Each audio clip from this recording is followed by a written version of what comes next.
Apparently I'm live and I missed the cue. What's up, ladies and gentlemen, boys and girls, all of everything in between. Fleshy had a great way of introducing that. What was it? Bitches, witches, and no, something non-binary, something or other. Anyway, what's going on, everybody? It's DH Thorne coming at you live tonight on this beautiful Thursday. It is the beautiful Thursday of the 27th, a week after the beautiful 420s. What's going on, everybody? What's going on, everyone who's here, especially the regulars?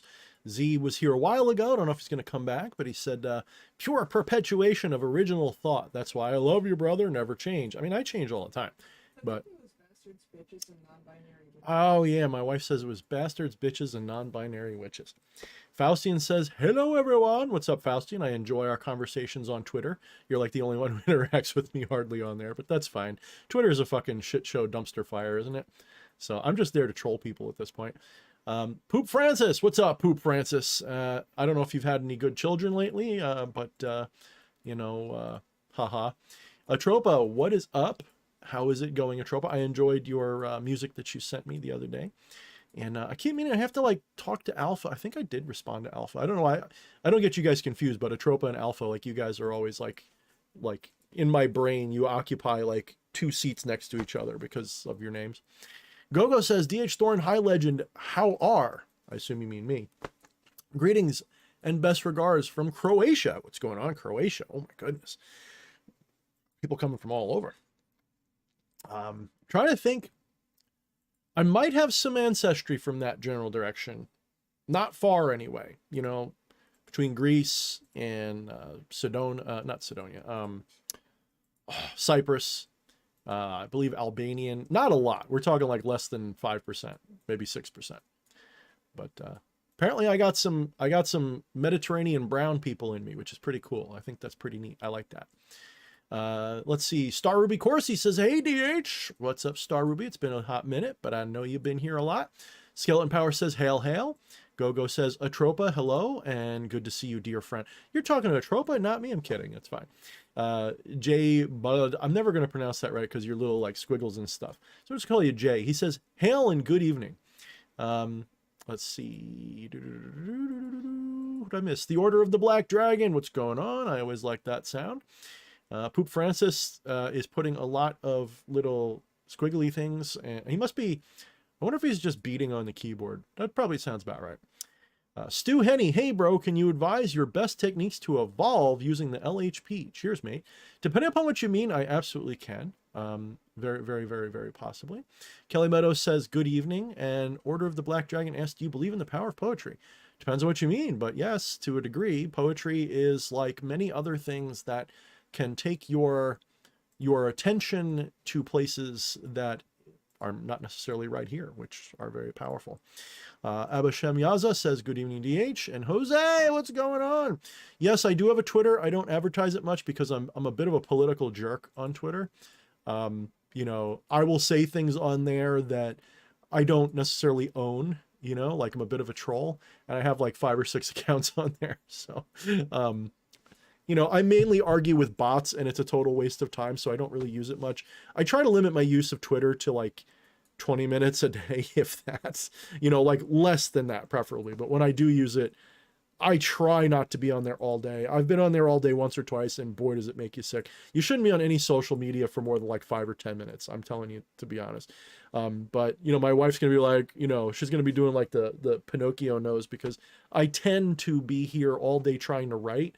And so I will be surfing YouTube, BitChute, a little bit of Facebook, a little bit of Twitter, but I try not to get too wrapped up in that. The problem is right now, is the world has absolutely lost its mind. And, you know, a lot of the battleground is on social media. And, you know, as much as I endorse a kind of, you know, the dude kind of Zen attitude, I also am not ignorant to the fact that this is a time of, well, it's interesting times, and everyone's nature is different. It is not my nature to be a bystander, you know. Even if I am the essence of the divine incarnate, like you are, witnessing its own divinity through our own eyes, minds, and souls, if you will, you can't really be an innocent bystander. There is no such thing. You know, you can't just be a passive observer. That's not how this works.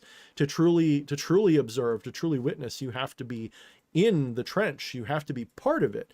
The trick is to not be attached to outcomes. And that is a difficult trick. And it's not one that I can pull off all the time. I would say in a typical day, I waver between, you know, total confidence, total fear, and total acceptance. You know, all three of those extremes occur to me throughout the day. And a day is bad when acceptance isn't the norm. You know, it's one thing to be a little scared, like you see a headline and you're like, crap. And it's another thing to be confident because you see another headline. But both of those those don't exist in the here and now. You know, they're almost always, if you feel confidence or fear, it's always because you are ideating egoistically into the future or the past. And that's where a lot of spiritual suffering comes from. The thing is that when mystics talk about being present in the moment, yes, they're talking about presentism. They're talking about not having ideations about past, present, or future. But the reality is not presentism. It looks that way, but if the divine is eternal and unchanging, and that is what we are, then this idea that everything is going through these motions and cycles and changes is part of Maya or the simulacrum or the veil. The reality is eternal, and this is why you have two different perspectives of reality depending upon what level you're existing in. If you're looking at reality from the worm's eye view, the materialistic view, reality looks like right now. It looks like here and now, and that's all there is, because you can't hold on to now. It's constantly flowing. You lose it behind you or whatever. But there is no behind you, and there is no in front of you. There is just what is, okay? But the funny thing about that what is that it's not an infinitely small slice of time, nor is it like a block of time. It is this fuzzy, if you really think about it, your perception of time is fuzzy. You don't see time in the sense that it's like, you know, still images rolling by. You have a fuzzy gradient of time. Like time has a blended edge into infinite non-awareness in both directions. When you see things, you wouldn't be able to see something moving if you only saw, you'd see almost like with the things, even if you put them close together, you would only ever see, if now was all you saw, you wouldn't see movement. Okay. Movement requires an awareness of the past as well as a little bit of an awareness of the future, believe it or not. And the thing that is one of the things in my metaphysical philosophy, which is going to be a major component of the upcoming book that eventually will be done, I don't know when. Part of it is I kind of have to rebrand myself. I'll probably talk about that a little bit during this stream too. Is this understanding that time doesn't flow. You have a lot of things inverted. We see reality as this thing that's happening. But from the divine's eye view, that top-down view, time is meaningless. It's all an eternal existence. And it is consciousness, or more appropriately, it is the mind, which is moving through that continuum of eternity, creating an illusion of time, the same way moving a needle around a record creates the illusion of music, or reading a book creates the illusion of a story. Okay, it's actually, the book analogy is nearly perfect. Like it's almost exactly the best analogy that ever existed for what's going on. There's a reason why you have things like the Akashic record. There's a reason why you have the book of life in the Abrahamic tradition. It's a similar idea. And the idea is that reality is if the divine is eternal and boundless and is in all things and all things are in it, and we are all that, and this is, each one of us is a manifestation of that in a microcosmic way in relationship to the macro, like each of us is God, basically, then that unbounded infinity, although the word infinity is a little problematic, we'll describe why in a minute. In that unbounded reality, all things that could, not even could, all things exist, period. There's nothing that doesn't exist in that. In other words, there is existence, and then there's the smaller parts of it that look like the things we're used to. And that becomes the reality that manifests. Just like a book contains all of its ink dots in a static format, and then you read it and it becomes a story in your mind, the divine is like reading itself, creating an illusion of time. And this isn't just a fanciful idea. This is echoed in every single non-dual or monist tradition in some degree. In fact, there is a version of Hinduism, which is a non-dual, I forget what it's called, the Vishnu Parambara, I don't know. I wish Ajna was here. He'd probably know exactly which one. There is a teaching that's like a Vishnu tradition rather than like a Shaivist tradition that talks about how Vishnu dreams the universe into being. It's literally like Azathoth from Lovecraft. In fact, that's one of the reasons why I was attracted to Lovecraft, because it's sort of an edgier version of Hinduism if you interpret it a certain way. Lovecraft never says it like that. He just says the blind idiot god sultan that is, blind idiot sultan god that dreams reality into being, and that's enough. That's basically an analog for Vishnu. And Yag could be, like Brahma. There's a lot of different ways to play with it. There's a lot of different ways. So there's a little bit of interplay there. I got incense going. It's been a while since I've used a lot of incense. Since I got my new bird last year, I don't want to make the bird sick. So it's not good to have a lot of incense around birds. My other bird's like way on the other side of the house, so it's not a big deal.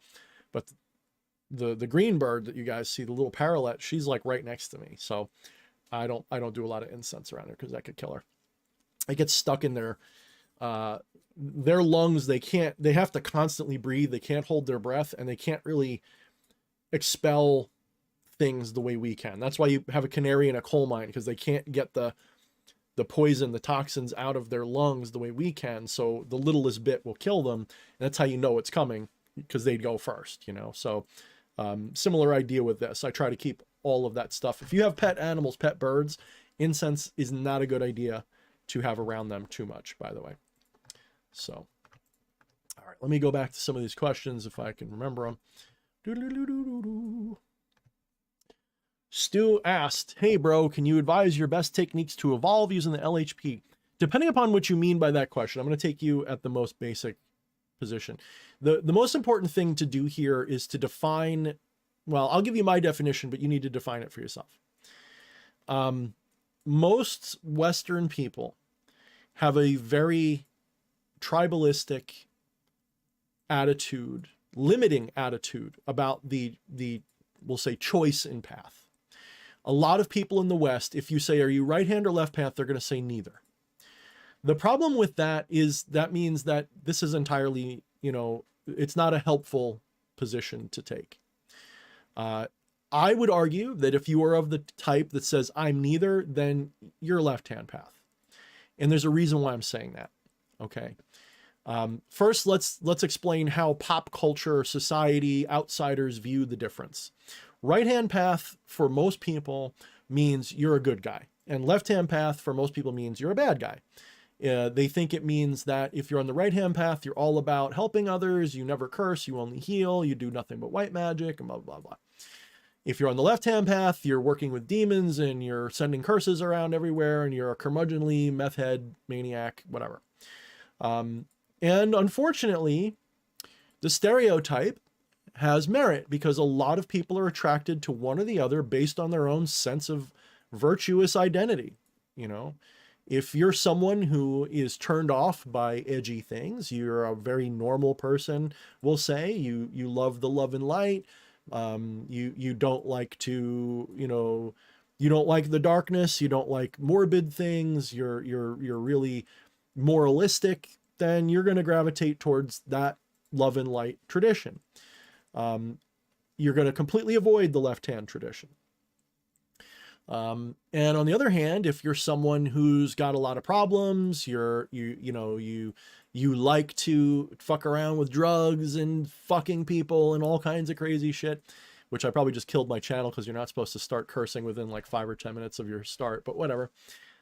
If you're that type of person, then you're going to gravitate to the left-hand path because you're not going to get judged there, right? So this has set up in the West this kind of dichotomy where, you know, people limit themselves and they think that left-hand path means that you only work with dark forces, and that if you're right-hand path, you only work with light side forces. This is a Western stupidity. It's not really, it doesn't really mean anything. It's literally just a morality question for people. And that morality is really superficial, you know.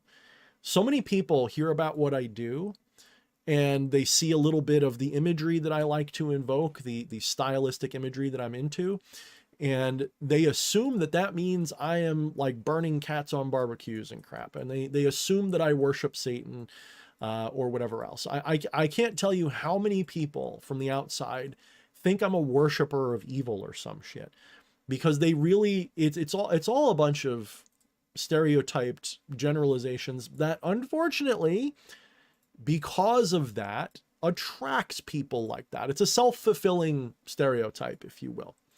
It doesn't have to be that way. To me, the left-hand path, the big difference between the two, the most significant difference, if you're really being sincere, is that the right-hand path, both of them lead to enlightenment. Both of them lead to divinity. Both of them lead to the true self, okay? The right-hand path does this through refinement, discipline, submission. And in the Western culture, unfortunately, that's all externalized. So you're submitting to deities outside of yourself and authorities outside of yourself. Your morality is arbitrary. It's you know, virtue signal morality. That's a big toxic part of Western culture these days. It's one of the things that's gotten us where we are in our socio-political problems, is so much of this, you know, the bad guys have capitalized on a loose wire in human reasoning that says we want to appear virtuous because we want to fit into our tribe, into our clan, into our whatever, our troop of apes, if you will. And we want to look like we are a good guy so that everyone benefits us. That's really what it's about. You want to do the right thing because you want to be seen as moral and good, and therefore you get the best of, it's like having good credit, right? That's why they call it social credit in China. So you want to look virtuous. This way society treats you well.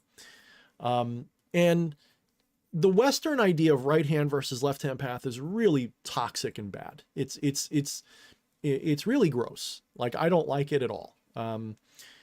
But if you go to like India, for example, they have a much more civilized and mature, I'm not saying it's perfect. I want to make that clear. Like, I know it sounds like I'm an India-phile or something. There are certain things. It's when it comes to spirituality, India is way more open and free. It's not that you don't have any, spiritual rivalry or conflict or anything. It's just that as a culture, you're not likely to be really, how do I put this so it's not all or nothing? There's nuance here, but it tends to be more open than, say, Europe has been for the last 2,000 years. If you walk around in India and start your own cult or religion, you're not going to get the same level of, ridicule or even aggressive attacks like you're going to get here in the West. You're more likely, if you come out and like, I had a vision of this, people are more likely to take you seriously. And, you know, in India, like you go up to like a little kid and be like, I just found out I'm God, you know, like you just got enlightenment. They're like, yeah, okay. They told us that, you know, when I was 3 years old, they know already. Like it's they don't have to. One of the things about Westerners, we got to break through this barrier of externalized duality. Whereas for them, it's not that everybody's a non-dualist in India, by the way, at all. I'm not saying that, but it's way more socially acceptable to them. So in India, they have Vamchara or Vamachara and the Agori. And those people are a much better example of what left-hand path means. And this is my interpretation of left-hand path. So let me finish talking about the right-hand path first. So the right-hand path seeks to refine and purify. It's sort of like saying, okay, the divine is what is good. And so I am going to like Platonic thinking. The divine is what is good, and the good is divine. And evil is what is not divine. And really, there is nothing that is not divine. It's just that there are distortions like ignorance.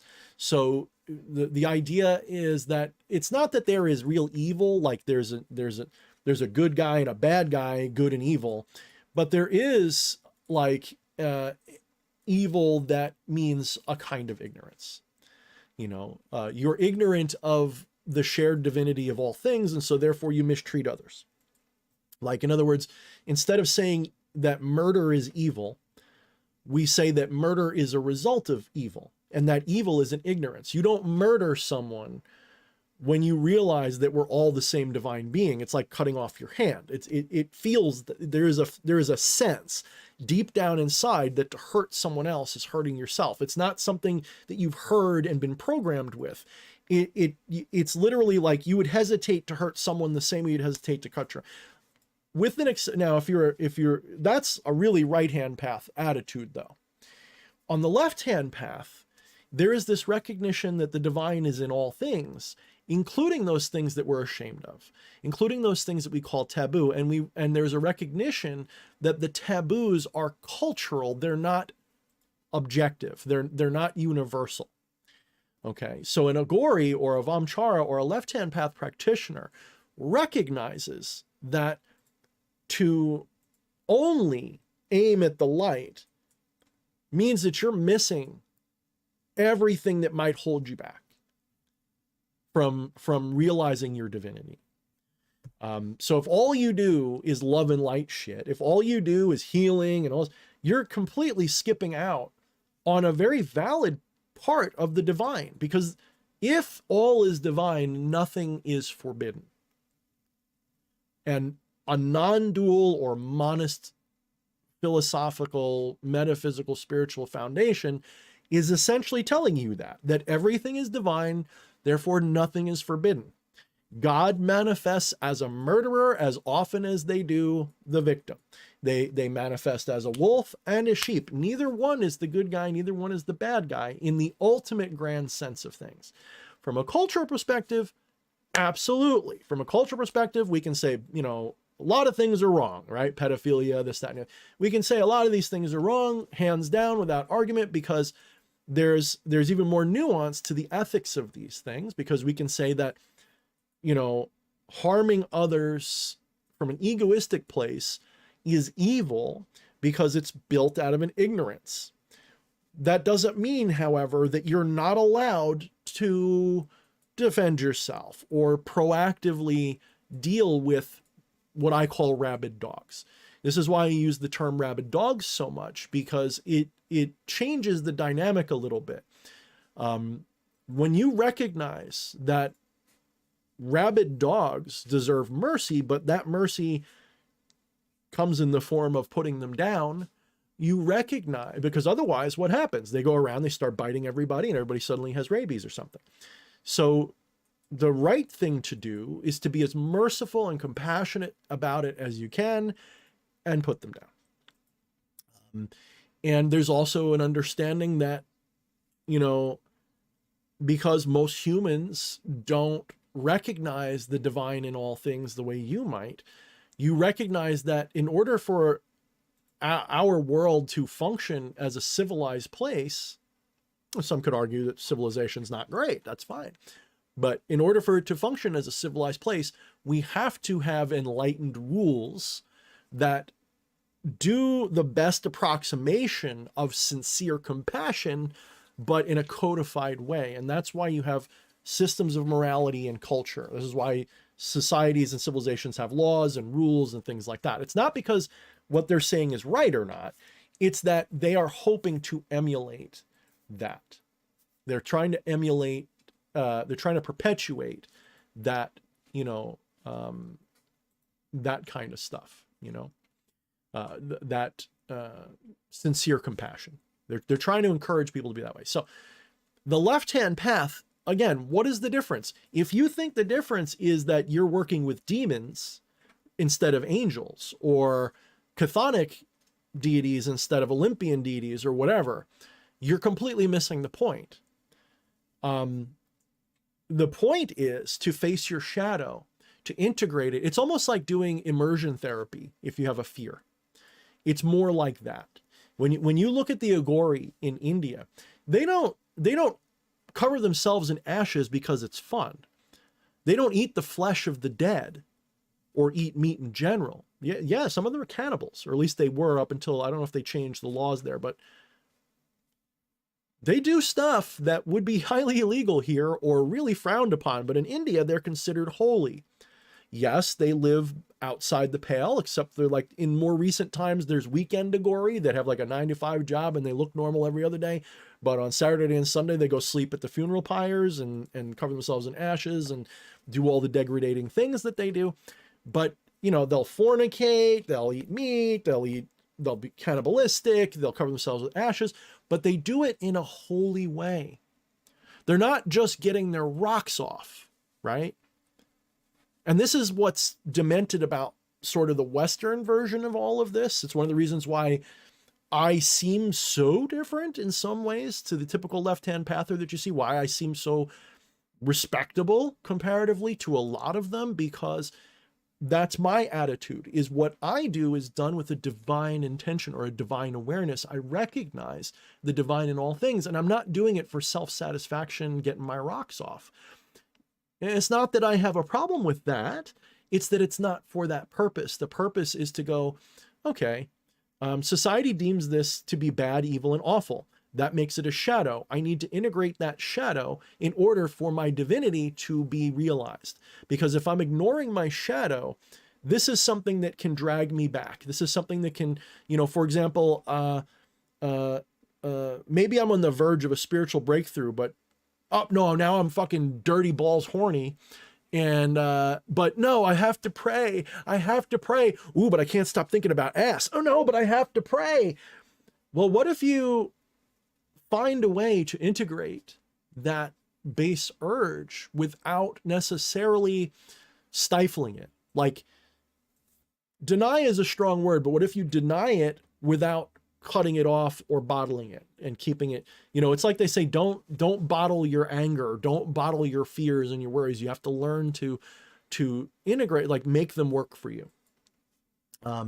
So, you know, what if there is a way to turn that interest into something that is not so base and repulsive? And even if it is still base and repulsive, is there a way to transmute that into something divine? And there usually is, although it's not always easy. And that's part of why the path of the Agori is challenging, especially in the West, because interestingly enough, like I said, India is more tolerant of it.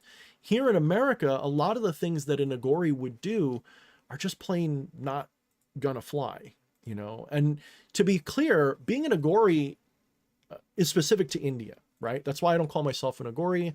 The practices of being an Agori are very unique to India.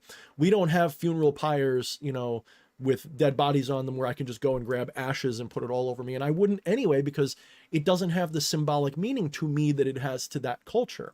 For me, it's more like being a goth and hanging out in graveyards and digging up grave dirt to use in spells. See what I mean? It's almost the same thing. It's just my culture says this is taboo here this way. They're saying it that way.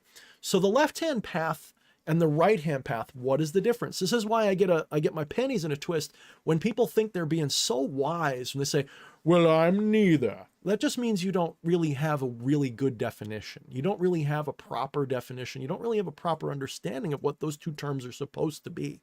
Because the way they're used in pop culture magic and shit these days is it's literally, are you a maniac who hurts people or are you a good person? Uh-oh.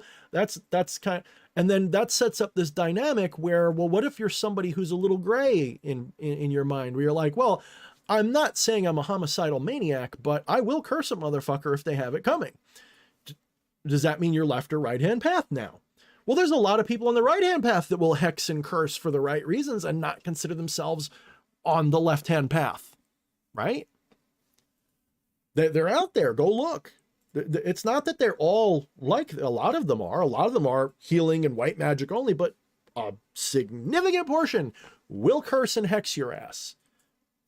But only if they think you really have it coming or you're a threat. Like they'll curse and hex a pedo.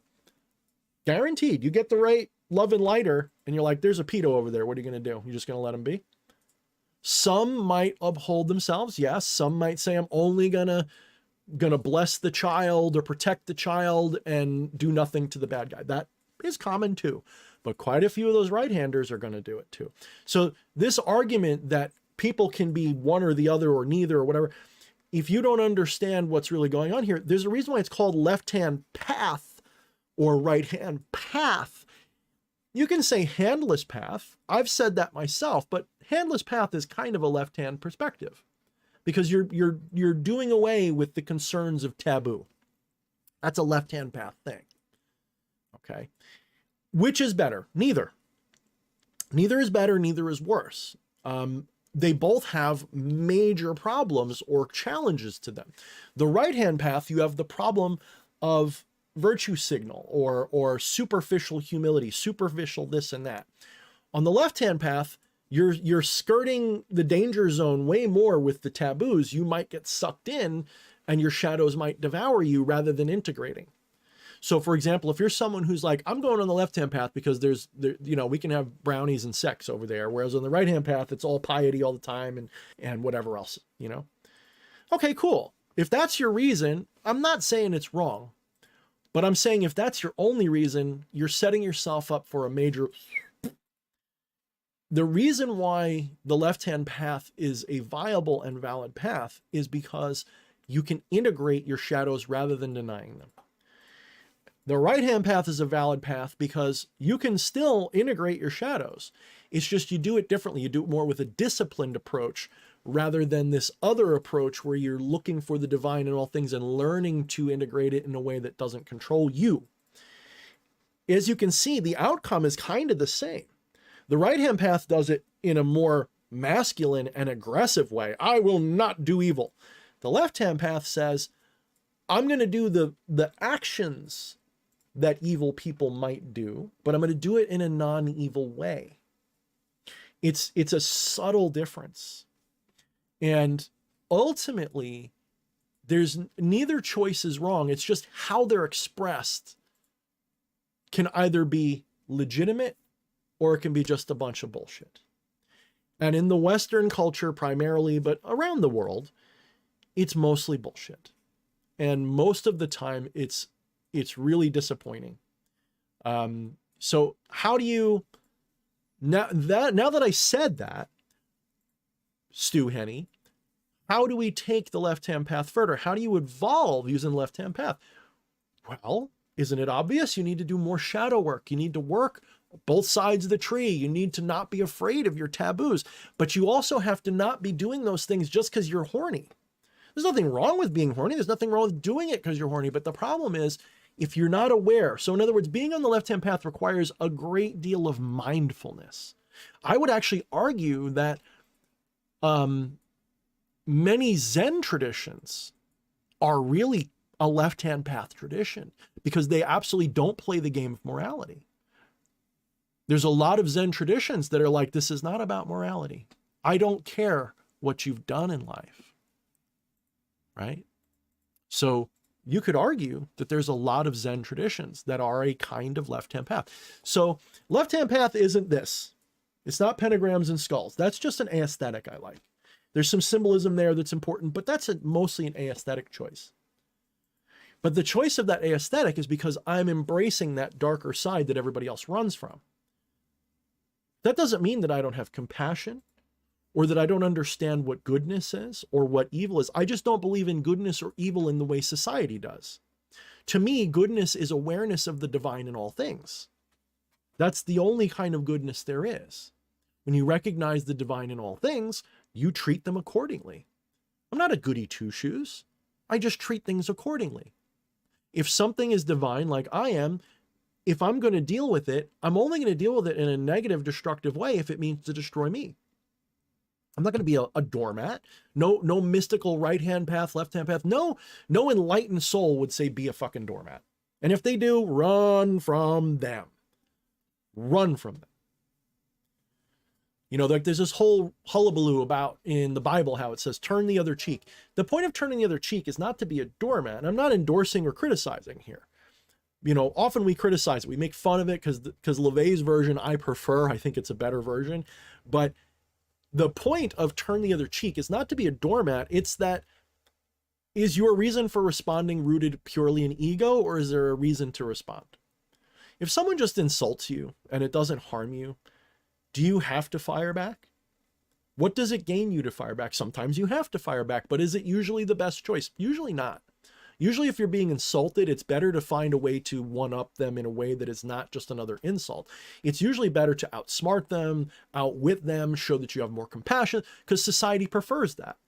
So if you really want to get the better of someone who's insulting you and treating you like shit, society will help you if you take the high road, believe it or not. I've actually dealt with situations by just being the humble side of the equation, the one that's not, you know, the one that's saying, yes, I did this and blah, blah, blah. And it's not manipulative. It's honesty. I don't see them as a threat. So why am I going to be like, you know, that's why I usually block people. That's not to say I don't get angry. People are like, oh, you get angry. Of course I get fucking angry. I'm telling you, anybody gets angry. Human beings get angry. If you're a human being, you're going to get angry. You're going to be insulted sometimes.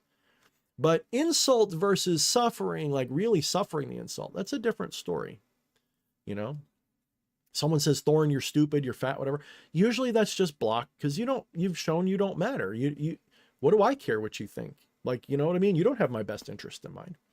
So if you really want to evolve using the left-hand path, move away from this idea that it just means being an edgy asshole that just gives in to all of your base desires and has this vision of being a bad person, because that's not what it's meant to be. That is a fucking LARP in Western culture. It's not real. It's a crock of shit. And I warn you all away from that. I probably should have been telling you this for like years now, but I guess this is a good opportunity to do so. It's been on my mind lately because when I first entered into this stuff, people were like, well, what's the left-hand path? And I would tell them basically the same thing, but it didn't sink in. It really has to sink in for people. Left-hand path doesn't mean you do evil, especially not for evil's sake. It just means that you recognize the divine in all things, including the evil side, and you don't shrink away from it.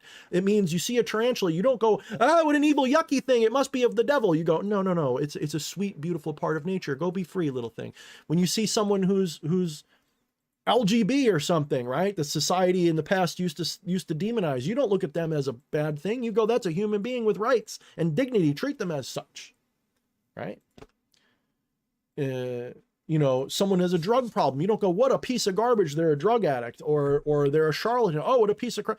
You can still look. You still treat a rabid dog accordingly. But if someone's got issues, who the fuck doesn't?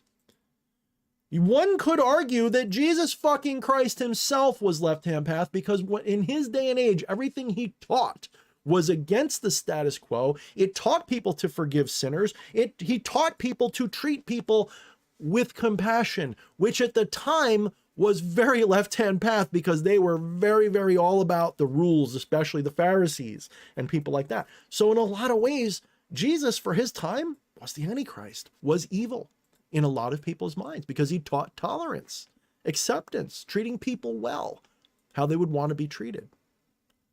Now, we can make fun of Christianity all we want. I do it too, because as a religion, I think it's bullshit. But at its core, if you can sift through all of the bullshit that the religion puts on top of it, it's actually very valuable too. There's as much in there you can get as you can from any other tradition. The problem is that it's just so twisted by the Catholic Church and the Protestant Church and all of this garbage that any metaphysical, occult, esoteric, mystical truth is really hard to get to. That's why a lot of people turn to Gnosticism as an alternative these days, when they're trying to be a little bit on the edgy side, right? In fact, I have a great love for Gnostic Luciferianism. That's sort of stylistically, not philosophically, but stylistically, I'm very resonant with it. You know, I use a lot of the symbolism of it because it's useful. But it's not an absolute truth. It's a useful way of looking at the world, to realize that we're all living in this kind of matrix, whether you want to call it a social construct matrix or an illusory Maya matrix or a literal simulation in a machine. That Gnostic tradition is a great way to get out of it, because it gives you kind of this realization right off the bat that Plato's cave isn't just an allegory for no reason. It's an allegory for a good reason, because our lives are like Plato's cave. And especially when you get up to that surface level where the sun is, you're still in Plato's cave, guys. Just telling you. You have to get way past even that before you're out. So the left-hand path, how to excel, how to evolve using the left-hand path, do your shadow work. Dip into the taboos, but do so in a holy way. Right? Do it in that way, and you're going to do so much better. Just telling you. If it's all it is for you is going, "Hail Satan, you're my father," you sound no different than that redneck slap in the Bible. And this is something that's been triggering me for years, getting into this tradition a little bit, is that so many people on the left-hand path just invert the cross and that's it. As a baby step, perfectly fine. If you're coming out of a toxic, abusive Christian lifestyle or whatever, and your way out is to dress in black and flip the cross upside down and say, "Hail Satan, you're my father," okay. As a stepping stone, that's fine. But if that's all you ever do, you haven't gotten off the reservation, you haven't left the matrix, you haven't left the plantation, you are still a slave, you are still a prisoner, you are still a battery for the system. You've got to get completely out of that worshipful, externalized duality. Otherwise, you're going to just be forever at the mercy of it. You're never going to be able to let go when the time is right, because you're still doing the same pattern. You've just flipped it on its head. It's the same cycle of suffering, and it's not going to stop. All right. I think I did a good justice to that question. So hopefully that answer helped you. It's probably not what you expected. Guaranteed you're probably sitting here going like, "Oh, I thought I was going to say work with this demon and that demon." No, because I'm actually trying to help you. If I was just trying to give you something that would sound cool and be a good soundbite and buy my book shit, I would just say, "Yeah, work with Lucifer. Turn to page 45 of my book and try it." Bullshit. Learn to be free. That's the left-hand path. Okay. Let me see. Whew. Order the Black Dragon says, "Can you give me magic relationship advice?" And he also says, "Do you believe Kali Ma is real? Define real. Define real and we'll talk. Give me your definition of real." As Eddie would say, give me your definition of real. Give me 3 examples and we'll talk. Can you give me magical relationship advice? Yes and no. I mean, there's plenty of things you can do with magic that can sort of support, a healthy relationship, but you got to get the idea that magic is a vending machine out of your head. That's the Harry Potter delusion of magic. Magic is way more subtle, but way more powerful than even that.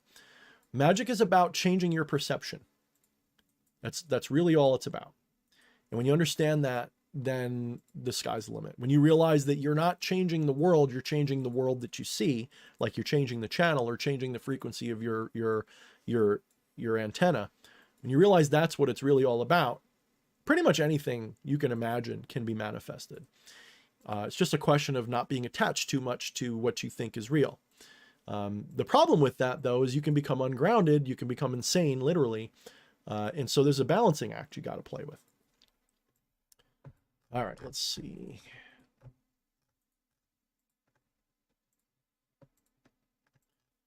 Let me scroll. Joke Biden's here saying, hi, I'm Joke. Hey, Joke, I don't mind the commentary. Just don't spam the... He says, I'm a bitch. I am a bitch. I approve, but don't spam my comment section, bro. I totally approve, though. Just don't spam it. Like, just give me a comment every few minutes, because you know I'm on board, boy. You know I'm on board. So I'm not calling you out. Just do me that solid, if you don't mind. Let's see. How often do you read and study esoteric occult teachings, Jose? Very little. You know, I've told people before, and I'll tell you again, it's not that I don't learn things and that I don't adapt things and learn from them and so on. It's that I try to keep as much of my gnosis original as I can. And I prefer to see for myself and then seek out validation from others. In other words, when I say validation, I don't mean how great you are, Thorne. No, I mean validating my results, validating my findings. So probably the only thing or person I would ever call a teacher for me was Alan Watts. That's the closest you're ever going to get. Alan Watts's recordings, like on YouTube, listening to them a lot at work over the years and stuff, like well, maybe like 6 months to a year. I was listening to him a lot. And it wasn't that I learned from him, because I'm sure I learned quite a few arguments from him, quite a few sayings from him, because I idolized him for a little while as a you know, enlightened teacher. But he wasn't teaching a specific ideology. He wasn't teaching Zen, although he spoke a lot about it. He wasn't teaching Advaita, even though he spoke a lot about that. He talked about Christianity. He talked about a lot of things. So what Alan Watts did was he opened my mind to things I already knew. And like there was things that all my life I've thought, but I never put them together, or I never allowed myself to accept them or entertain them because they just seemed irrational. I used to think, well, maybe we are all one, but if we are, why don't I know about it? And, you know, like all these kind of questions. So he helped me through his rhetoric and poetry and conversation. He helped me transcend those arguments by contemplating them and deconstructing them and realizing that they were dumb, that they were wrong, that they were assumptions that I had. They were things I was indoctrinated to believe. And once all of my arguments about why I'm not everything and everything is not me, once all of those rational arguments were no longer valid and I wasn't able to cling to them as a life raft anymore, all that was left was the possibility that I might be everything. And just that alone was enough to, like, it was like bringing two electrodes close together. And once there was no more resistance, crack, there was a spark and I got it. And I just went, and it wasn't just a mental decision. You know, most beliefs are a kind of mental decision we make. It's a choice we make most of the time. Belief is bullshit. That's why I don't work much with belief. Like people say, just change what you believe and you can do anything. That's just psychobabble. They don't know what they're talking about. Once I no longer had a belief in the opposite, because enlightenment isn't a belief, it's actually the negation of belief. You actually have to negate what you think you believe so that the truth can wash over you. And so once I no longer had this intellectual belief telling me, Thorne, you're just this and you're not everything else, whoosh, once that was gone, the truth just washed over me. And it wasn't just something I intellectually understood. The understanding went away and it was just a total surrender to the truth. Like you feel it, you know it in a Gnostic sense, in a transcendental sense. These are just words. If you don't know how they really feel and mean, they're just words and sounds to you. But there is a difference between knowing something as a fact, like 2 + 2 = 4, and knowing 2 + 2 = 4 in a Gnostic way, to really know why and how, and not in a logical A + B = C, but in a silent way, in a completely intuitive, spontaneous, it just is this way. And you just know it. It totally transcends the intellectual knowledge. You can't be convinced out of it. It's not faith either. Like, that's what Christians think they mean by faith, right? That's what I think Christian faith was meant to be, was that Gnostic knowing. And that's what you have faith in, is that knowledge that you've had, because you don't always feel it. Most of your life, unless you're in a deep trance or something, you don't feel that implicitly as much. I feel it most of the time to some degree, but not to the degree I do when I'm deep in trance, like when it's totally unquestionable. And there's times in a day where I don't feel it. I might forget. I might be like, oh, woe is me, I'm against the world and blah, blah, blah, blah, blah. And that fades and it's replaced again with that realization. All is, when I say all is one, that's such a shallow way to say it. But I realize that Gnostic non-duality again, and then I'm okay again. So that means that when you're not in that Gnostic non-dual mindset, there does need to be a little bit of faith in that sense that, hey, you remember how you felt that? Don't forget that when you're stubbing your toe, screaming out how much the world sucks. Remember that in the worst moments or the best moments. That's what your faith is. Remembering. It's faith based on evidence, not lack of evidence. That's the big key, is that Christian faith is faith based on no evidence at all whatsoever. You're just expected to believe because they told you so. That is obviously the sign of mind control, right? I hope you guys realize that. That's gaslighting or whatever to the extreme. It's manipulation. It's a mind virus. This is why Christians, you know, as a group of people tend to be so judgmental and condescending, because if anything that threatens that faith, anything that threatens that I told you and you better believe mentality is dangerous to them, because it literally means they've wasted their life on a lie. And so they defend it with a vengeance. Whereas someone who has just realized their non-dual truth isn't fazed by that stuff. You can question it. You can say, you know, Thorne, I don't agree. It doesn't matter. I don't sit there and go, why aren't you a non-dualist? Like a Christian will say, why aren't you a Christian? It's, you see the difference. It's a way more laid back, because it doesn't work that way. You don't need it to anymore. You don't need to be, you can't be convinced that you never saw a sunset. You know what I mean? If you've seen a sunset, no one can take that away from you, short of bonking you on the head so you don't remember anything more. No one can take that away from you. You know you saw a sunset. But if someone's never seen a sunset and someone's described it to them, do they even know that there's a sunset, that they exist? No, they don't know. You can be argued out of a sunset if you've never seen one. But if you've seen one, you can't be argued out of it. And likewise, I can't argue you into one if you've never seen one. If you've lived in a cave your whole life, I can't argue that sunsets exist. Sunsets. I can't argue to you that sunsets exist until you've seen one with your eyes. All you can go on is what I said, and it's just a matter of choosing to believe or not, right? So real, fundamental, mystical, magical, the real deal is never based on faith or belief. It's based on Gnostic or transcendental evidence that you can have in your life without doubt. It has nothing to do with believe me and it's true. You can find this out without doing a single spell, ritual, or study. You can literally sit on a beach just one day and just click. Oh, has nothing to do with teaching. The teaching is just the best thing teaching does, at least to get you that far. There's other things you can learn, by the way. You still have to integrate this. Like figuring it out, that's just the first step. You got to learn how to apply this to into your life in a way that's like worth doing, you know? Because most people don't realize it and stay that way. They realize it and then they go back to their bullshit. And then they realize it again. So you're trying to create this thing where you're not going up and down on this, I realize it, I forget, I realize it. You're trying to get it so you're spending as much time in the I realize it space as possible and as little time down below that I forgot thing as possible. So there's a million different ways to prosecute that.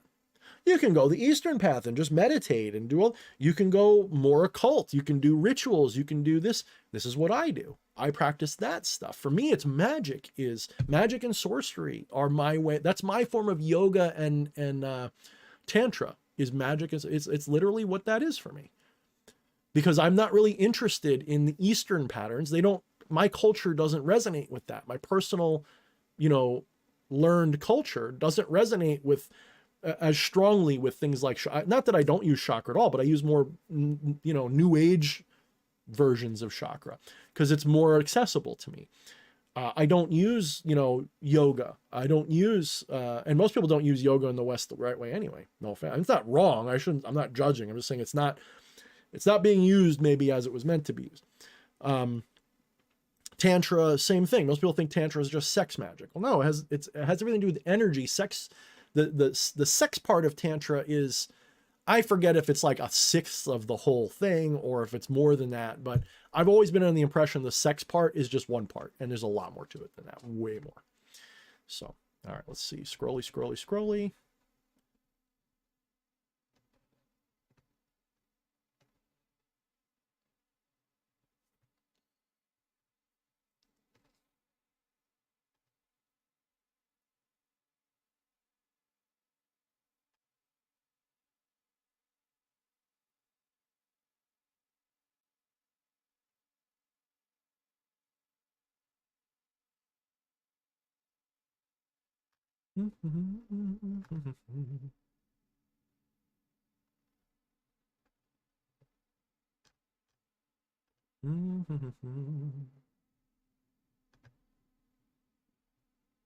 But yeah, when it comes to stuff I've read, to be a little bit more clear, right now, I think I've read like 1.5 books. I read this one recently, Whammo. I recommend this to everybody. This is probably, honestly, for some people, this is all you're going to need.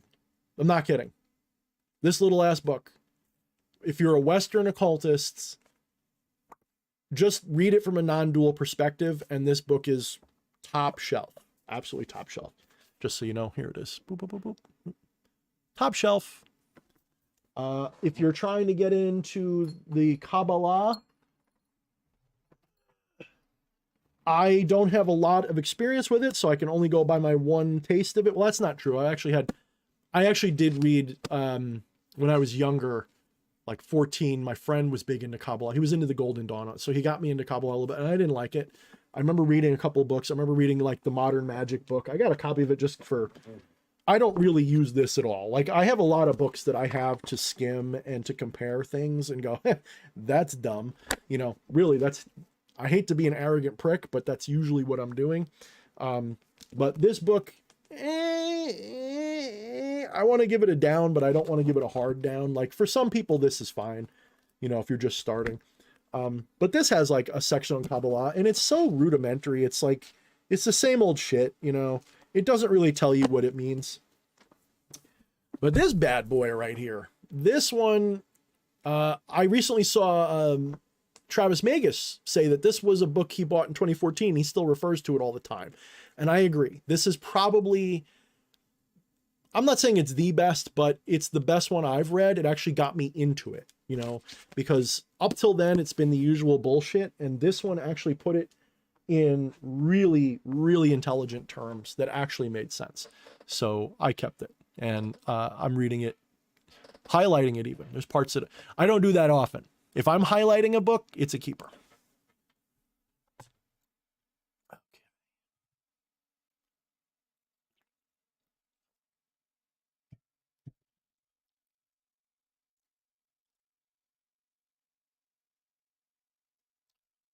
Oh, Andrew, that's a sad way to look at it. He says, it seems to be metaverse propaganda and Advaita Vedanta is the bait. All realities are equal. Let's try giving up and embrace oneness. Guys, just because they're saying something doesn't mean it doesn't have truth in it.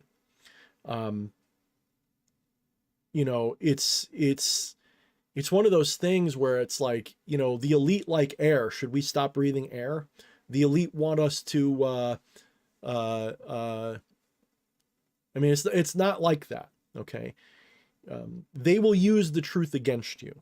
So what I encourage you all to do is to read, what Adam Weishaupt has said. Adam Weishaupt was the founder of the Bavarian Illuminati, and their plan was to, and I think it's still being carried out, but I think it got twisted along the way and got turned into a system that is now being rejected. But the original plan was to make man good. So what they were going to do was they were going to create basically paradise on earth, But before they could do that, they had to make mankind good. And their final vision for humanity was a world that used, I don't think it was Marxist communism, but a communal mentality, like to see the world as a brotherhood, and share alike as best as possible, you know? So put that aside for a minute. But besides that, the rank and file of humanity was going to be given or instilled with a rudimentary humanistic atheism. So all forms of religion were going to be abolished and was going to be replaced with a very atheistic kind of belief system. Whereas the elites of society, the academics and all those people, were going to engage in a form of enlightened pantheism. Pantheism and atheism are not the same, although sometimes they sound the same, because atheism generally is really aggressively against personified deities, which I am to a great degree as well. If you've ever listened to me carefully, you know that although I don't discount them per se, I definitely encourage you not to treat them as literal beings that are outside of you to be worshipped externally. That doesn't mean they don't manifest that way. It doesn't mean that they aren't self-aware or that they aren't beings like you are. It's just a matter of, it's a very short hop from I believe these beings are real, which is fine, to a belief that I need to worship them or I am submissive or below them. That is not the case at all. And if you treat it that way, you're going to have a problem. You're going to fall into religiosity. You're going to fall into dogma. You're going to fall into all the things that are pitfalls of every kind of philosophy, magic, and tradition ever. You've got to remain very, very much, agnostic's maybe not the right word, but you have to remain, you have to see the true divinity as impersonal, and that everything else is an expression of that divinity and it becomes personified. I am a personification of the divine, so are you. If you see it that way, then monotheism actually makes more sense. The problem is that when we're talking about monotheism, we're not talking about pantheism, non-duality, or monism. We're talking about, we really should call it mondeism or mondeityism or something, because when we're talking about monotheism, we're talking about a religion that is not about this greater metaphysical, mystical reality. We're talking about a religion that believes in only one God, and that God is personified. This is why the Christian tradition personifies God as some old man sitting on a cloud somewhere, at least as God the Father, whereas God the Holy Ghost is in all things, and Jesus is the Son that incarnates. It's just a bunch of metaphors that have been reappropriated to turn into a mind virus. When you understand what that Trinity is, it's the same Trinity that you find in almost every tradition. It's the Trimurti from India. It is the original three main deities of Sumeria, you know, An, Enki, and Enlil. So it's, you know, everything that is, the mind, and the personified. That's the three, okay? That's the Trinity. It's always been that way in every culture. And they each play a role, and that role is alchemical. If you look, there's a correlation between the Trinity and the alchemical of alchemy. It's always been there, just nobody seems to notice it because I guess people don't know. So the New World Order definitely wants you to fall into a trap, but that trap isn't non-duality, guys. That's like saying they want you to fall into the trap of gravity goes down.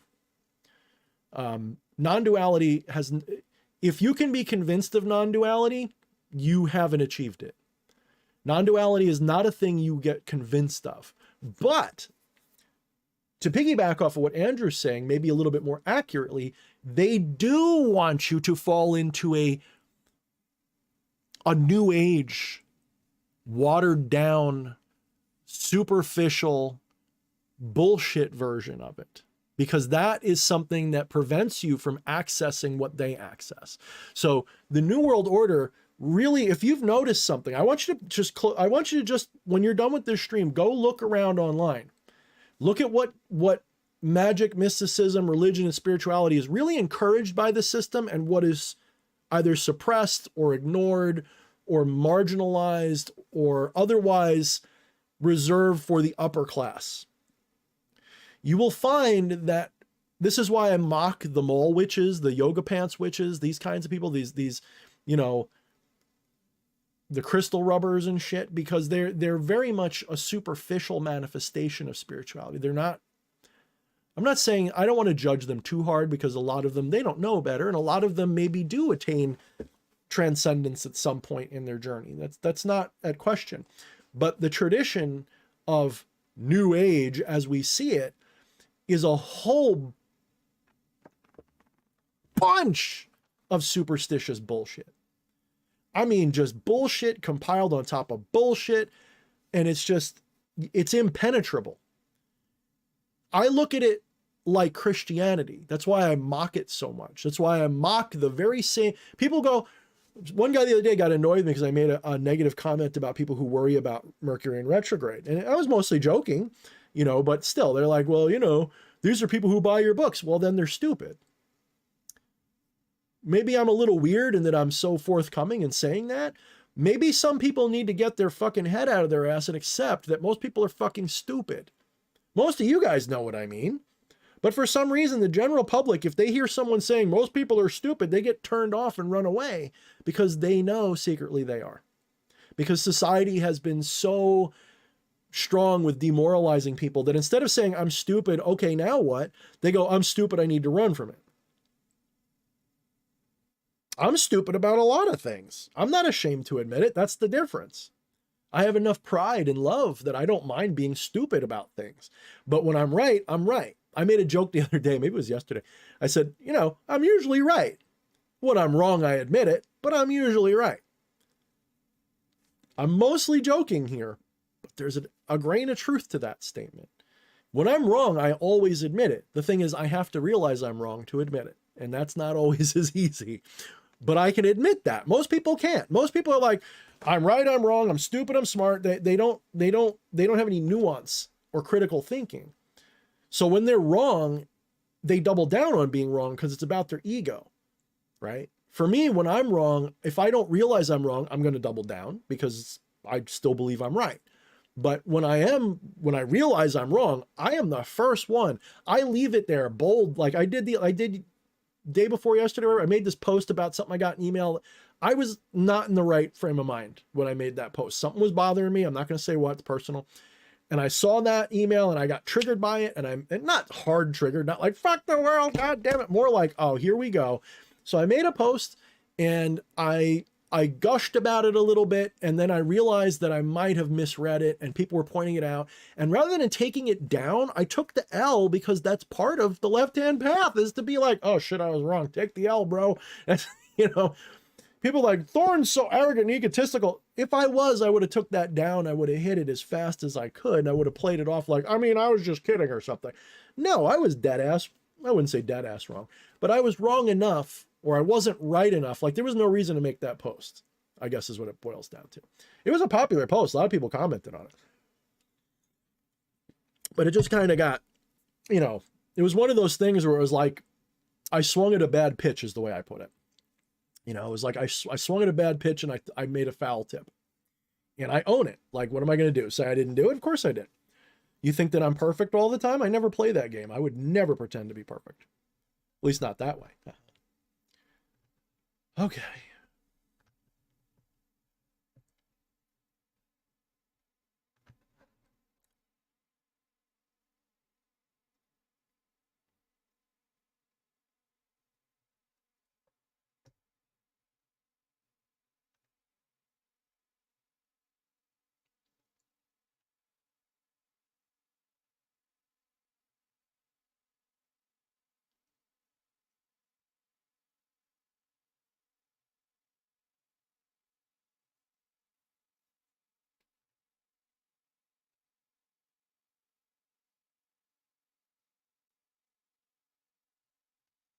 Okay. The hardcore zombie says, DH, what did take from learning?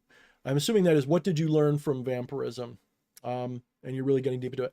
Okay, hardcore zombie. I mean, vampirism is not a thing. So vampirism is a thing that, again, there's a lot of nuance and there's a lot of different perspectives and a lot of them are valid. There are some who claim that vampirism is this genetic thing, that they literally have to drink blood, blah, blah, blah, blah. In my opinion, they're probably full of shit.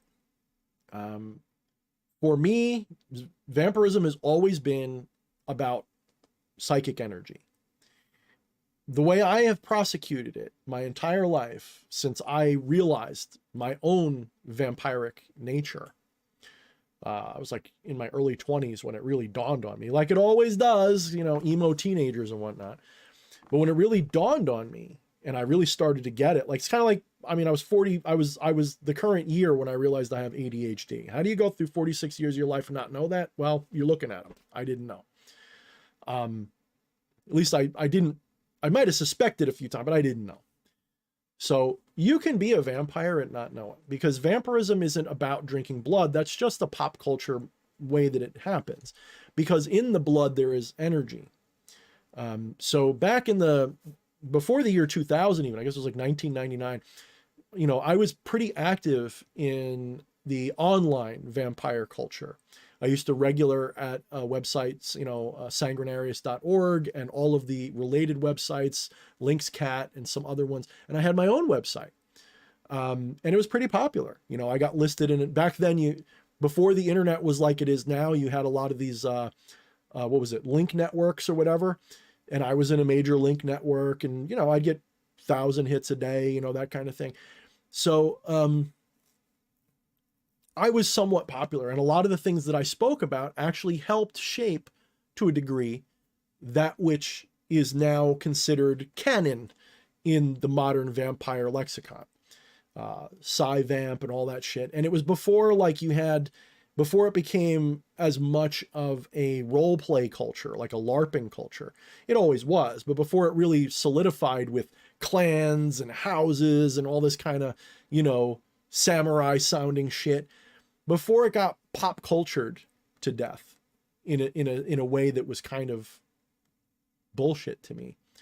Nothing wrong with it. I mean, do that if that's your thing, but I mean, that's not the reality, guys. Like, you know, the whole Fangs shit and the Louis and Lestat vampire, that's just like this. It's just an aesthetic. There's absolutely zero or next to zero reality to any of that.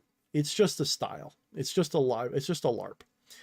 But the reality of vampirism is absolutely real. And I'm going to tell you that everybody has the capacity to be a vampire. Everybody has the capacity. It's not a matter of you're born with it or you're not.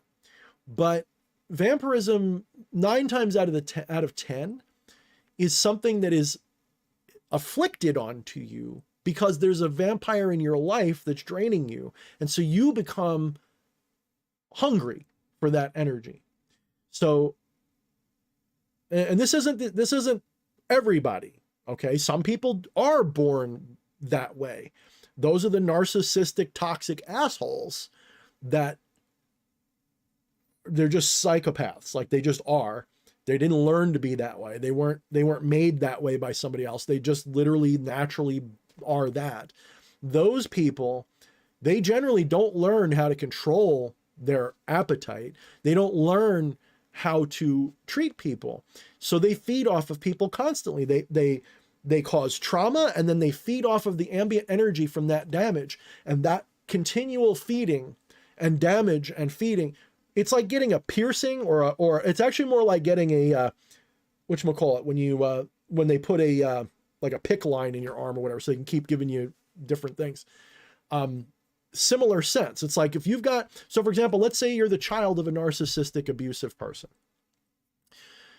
There's a very strong chance that you're going to grow up to have psi-vampiric traits, if not be a pure psi-vampire, or even a blood-drinking vampire, whatever. Blood drinking is just one method of feeding, and it's a learned method. It's not the real, it's sort of like, I'm trying to give you a good analogy. It's sort of like a crutch rather than learning how to walk or something. it's like externalizing the problem, which isn't a bad thing. I know I'm talking down a little bit about it, but I don't mean to. It's an externalization of the issue so that you can deal with it. Okay. The problem is most people don't do it for that reason. Most people watch a vampire movie, decide that they're a vampire because they like the chic and the style, and they might have a little bit of vampiric tendencies. They might even be a psi vampire, but they cope or they feed by drinking blood because it's edgy, it's weird. You're connecting to someone else's energy body, but you don't need to do that at all. You don't need to ingest blood. That doesn't mean there's not reasons for it. If you read my book, The Infernal Vampires Handbook, I outline some explanations for why people feed that way. That you can develop, as I call them, psychic mouths that can be in your body or on the surface that are just the way that you are most naturally going to feed. And for a lot of people, it's inside them because that's where the thought form is. They've placed that thought form. They've decided that their hunger is physical, and so therefore that's the only way to ingest it. It's really just what they've decided. It's not an objective truth. It's a subjective truth. So they've decided that feeding orifice is in their body. And so the easiest way, they can't, or they haven't developed the psychic reasoning to just inhale the energy through the air or something. They literally have to ingest physical blood. And they feel a feeding off of that. And so it works. And you'll notice it doesn't take much. It's literally a drop or two. And it can't just be a drop or two of blood they find or something, which would be kind of weird, but it can't be that. It's got to be donated by someone willingly or otherwise taken in a way that is understood, right? It's not something you don't sneak around, stab somebody with a needle and lick it. If anybody's out there doing that, they're probably a psycho and they're probably going to be arrested, and they're probably not a vampire. They're probably just a psycho. Most vampires want aware donors, willing preferably, but we'll give you that. At least aware donors. Okay. And there's a reason for that, because it's not about the blood. The blood is a conduit for the energy. It's just an easy way for them to get it. So I've always argued that vampirism is always psychic. It's just that some people compensate, usually for a lack of psychic ability or whatever. They use blood as an interface because it gives them, it's sort of like a Dumbo feather, right? If you guys know the story of Dumbo, he needed the feather to fly till he realized he didn't. So for a lot of those vampires, that's what it is. And I can tell you that I know this for a fact, because every single blood drinking vampire I've ever met, at some point in their life, they eventually abandon it and they're perfectly fine. They grow up, right? They stop being lost boys. They go home. They get a 9-to-5 job. They get married, have a kid. Suddenly they're cured. Well, no, they're not cured. They still have potentially that reason to do it. But yes, you can cure it, but it's not a disease.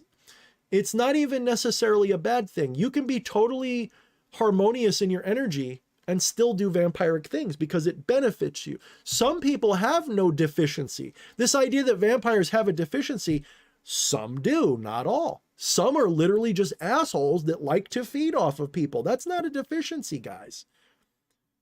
A narcissistic asshole doesn't have a deficiency, and that's how they compensate. They just love it. It just enervates them. It makes them feel good, and so they do it. That doesn't mean that that's not the case for some. Like I said, if you're a child who's born of someone like that, and you're raised by them, you get like a hole in your energy body. You kind of have, like, that vampire in your life is feeding on you so much that you become a vampire to compensate.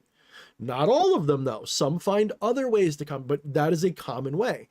This is why you'll see, like, someone like, me or other people who have had that and have had to deal with it or whatever, they develop traits that are like that.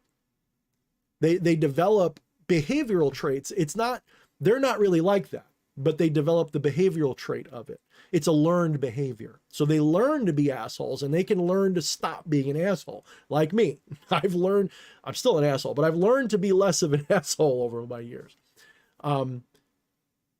So you can learn, and you can also learn to not be a feeder, but a symbiote. So I've learned to be more symbiotic. I'm no longer a taker. I'm more of a reciprocal. It's not about taking for me. Because it doesn't really give me anything anymore, because to take, one of the things that happens is when you're taking that energy, it's not it's usually not balanced, and it's not a good mix. It's usually a very negative mix, right? And some of us need to feed on negativity. There's no question. But if you feed off of negativity, especially if that's not what you really need, then you're actually just making it worse. You're actually feeding someone else that needs that negativity, probably, and it's passing through you to them. So you can heal, shall we say, this thing.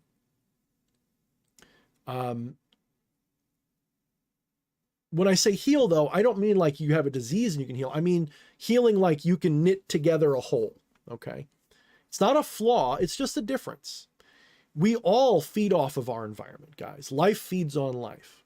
So this idea that a vampire is a parasite, they're only a parasite when they don't do something to reciprocate, right? Vampires are not mosquitoes. It's just a lot of them act like it because they haven't learned to reciprocate. They haven't learned to be symbiotic. So they just take and they don't learn to give. But I'm going to tell you that in my experience, if you're an awakened, meaning you know you're a vampire or you have this trait or you have this desire or need or whatever, awakened vampires almost inevitably become symbiotes eventually. Because usually, just like anything in spirituality, when you're mindful, your subconscious tends to integrate that shadow because nobody wants to be a bad guy. And those who do, what are they like, a tiny fraction, and they're usually easily spotted, you know what I mean? They're usually psychotic and weird. Most people want to be the good guy. Even if just to be, self-aggrandizing, they want to be the good guy. So for one way or another, they're going to try, as they're being mindful, they're going to resist the urge to be bad. How many, like if you grew up in the 90s like me and you hung out in goth clubs, how many tortured vampire Dompiers, daywalkers do you run into? It's like every other person, right? And they're all tormented about their need to feed and they hate it. And but boy, are they really quick to brag about it. That's a vampire act, dude. They're feeding off of you by doing that. So it's mostly not what it looks like. It's not a curse. It's not a bad thing. What it is it's a psycho-spiritual way of playing with energy. And a lot of people who are vampires tend to be really, really good at energy work on some level. They're either really empathic or sensitive, or they can do Reiki really easily, they usually are very good at manipulating energy. My forte is manipulating psychology because that's a great way to access what I want. It's one of my gifts. Like, ask anybody, I can tear you apart. Analytically, psychologically, I can gaslight you, I can manipulate you very, very easily. I'm very good at it. But I'm not proud of it. I'm just telling you. That's one of my secrets. But I've learned to use that for good. Instead of using that to destroy you and hurt you and take ambient energy off of you, I've learned instead, you're hurting. Okay, well, there's energy there already. What if I use my gift to try to help you and feed on that as you're rising up and you're no longer sad? And what if I take that and I hitch my wagon to that instead of your negativity, and it's actually way healthier and I'm doing you a service in the process? The problem is, if I'm not feeling it, I don't feel like doing it. It's not something that I always want to do, right? There's a lot of times people come to me like, I have a problem, and I go, yeah, I know, but I'm just not hungry. But then there's times where I am, and it's like, yes, tell me all about your problems. I want to help you. And some people taste better than others. I'm just going to say that up front. If you've ever come to me with a problem and I'm just like, I don't feel like it, or I'm not giving you much attention, it's either because you don't taste good to me, or because I'm full, or because, well, sometimes because I think your problem is not something I can help you with, to be clear. But yeah. So, you know me. I try to make this a rational, not superstitious thing. Magic to me is a hyper potentially rational practice. If you're practicing it superstitiously and you're using pop culture for more than just, stylistic reference, if you're using it as literal, Okay, be careful. I'm not even saying you can't do that because there's ways to, but you got to be rational about it. And by rational, I mean, you can't, so many people are just, I don't know how to put it, guys. Like, I see through people and I just go, you're just crazy. Like, you're not really an occultist. You're not really metaphysical. You're just, this is a game for you. Like, this is a LARP for you, or you believe in this like a religion, like a monotheistic faith-based religion. And you're really superstitious and theistic and worshipful. And I'm not judging. I'm just telling you, honestly, that's where you're at. And the goal is to transcend that and achieve actual realization, because that realization will unlock the whole thing.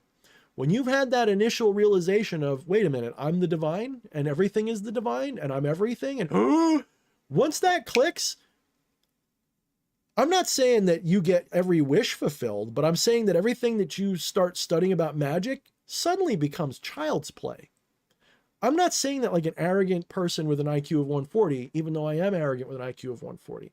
I'm saying that as it's like reading the end of the book and then reading the mystery up to that point. When I read Dion Fortune's book about the mystical Kabbalah, I'm sitting there going like, oh, I know how this ends.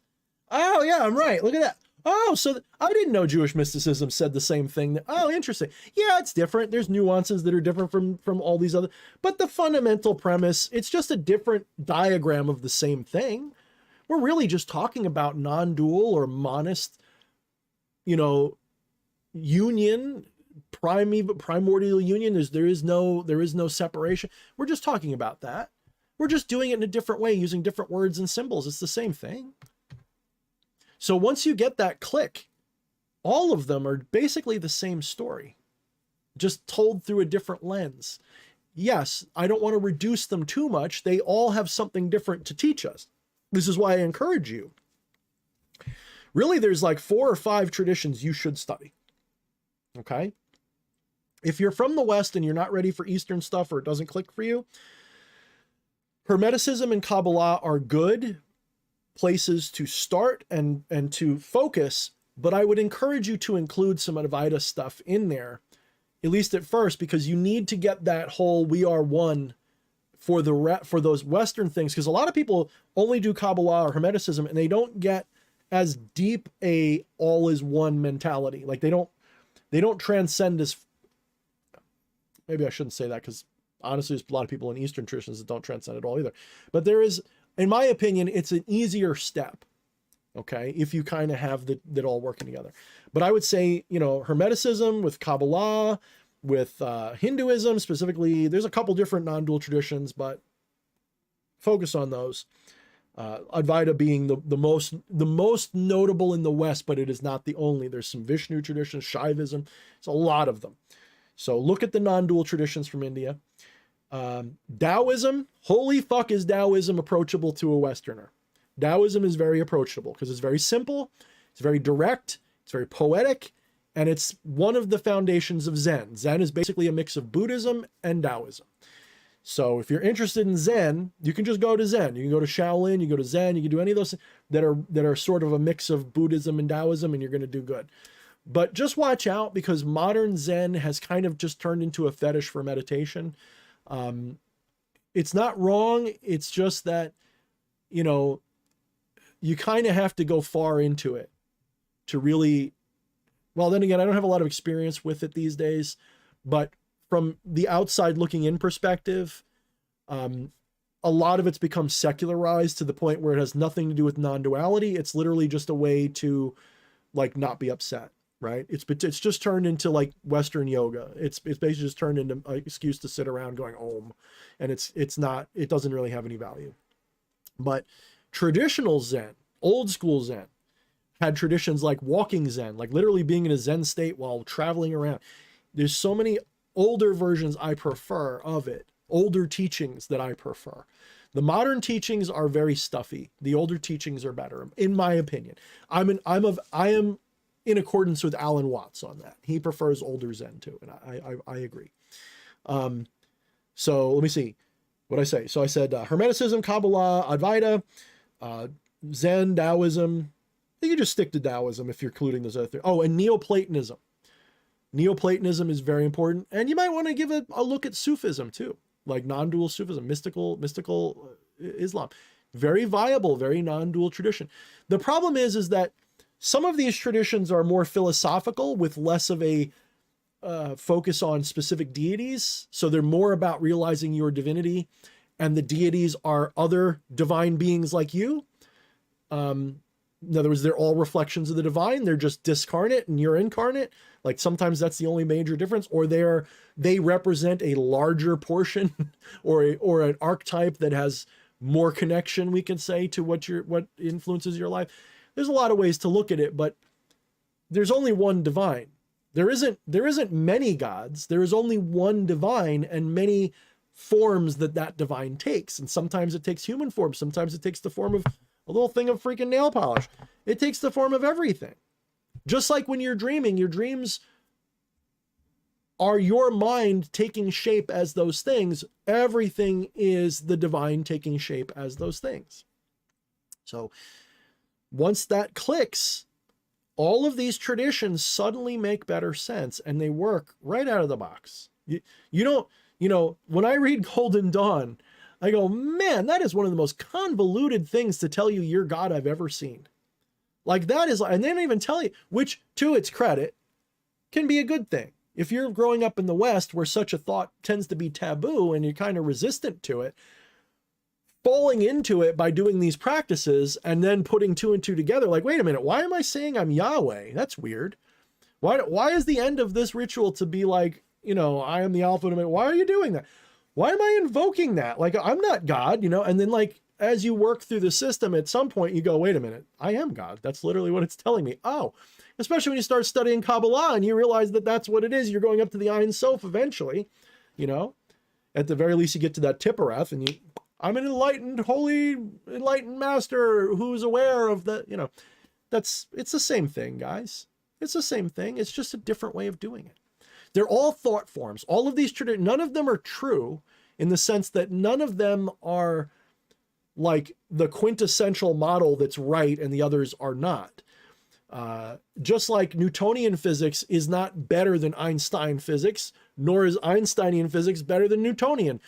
You need both, right? Because reality is way bigger than either of those traditions. I call them traditions, either of those scientific perspectives. Neither one is enough. You need all of them.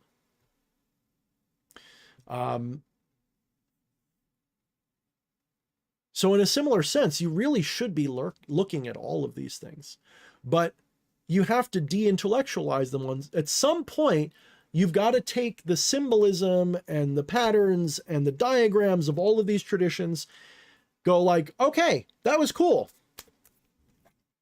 and be done with them and never look at them again. Just accept that this is just a reflection of God, and that's what you are. And once you have that, like, in a way, I've been doing the opposite by trying to write books about it, because it should be enough to just be like, okay, I get it, and just go through my life. I'm trying to integrate it into my life. And part of that is to come up with my own way of describing it that will work for others, because that means I have less resistance to it when I get there. And when I get there is often, but I mean, there's less resistance to it. And I found that it's working. Like the last 3 to 6 months, I've had more kabooms happen and gnosis drops than I've had in a long time, since 2019, to the point where it gets scary and I have to get up out of bed and write shit down and go back to bed because I get these thoughts as I'm going to sleep. So, it's getting to the point now where it's people are like, don't you work with demons anymore? Like, nah, not much. I don't work with any spirits that much anymore. They don't need to. I acknowledge them. I give them respect. I invite them, if they want to come and teach me something or whatever. But I don't do a lot of that stuff anymore. They're just kind of, they're on retainer, but I don't call on them very much. And I don't feel like I have to, because I've realized some things that they can't help me as much as they used to. I've kind of outgrown them in a lot of ways. That doesn't mean I don't still get visits. I've also come to understand better what angels are. Angels are not like gods. Gods are personified. They have a sense of self, a sense of ego.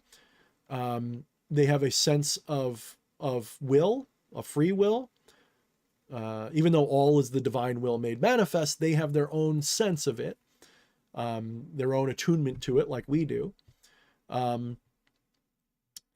But angels are more like messengers. They're closer to the archetypal essence than a god is. Does that mean they're higher than a god? No, because they actually don't have like a free will kind of awareness to them.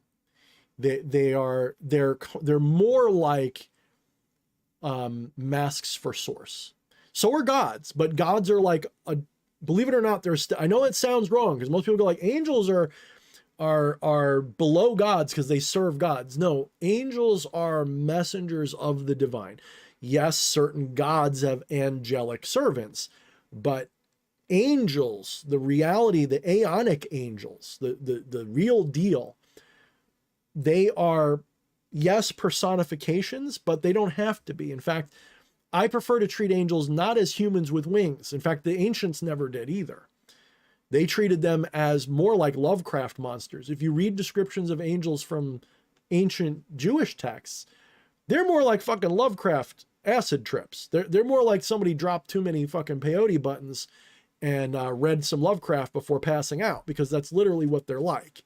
They're terrifying. Okay, they're not pretty. Well, they're beautiful, but they're beautifully terrifying. They're abstract as fuck, symbolic as fuck. They're literally like an acid trip. Like you don't get much more like an acid trip than a biblically accurate angel. Okay, so we're talking about archetypal essences that you can commune with. I've actually been more in touch with Raziel lately than most other deities I've worked with over the years.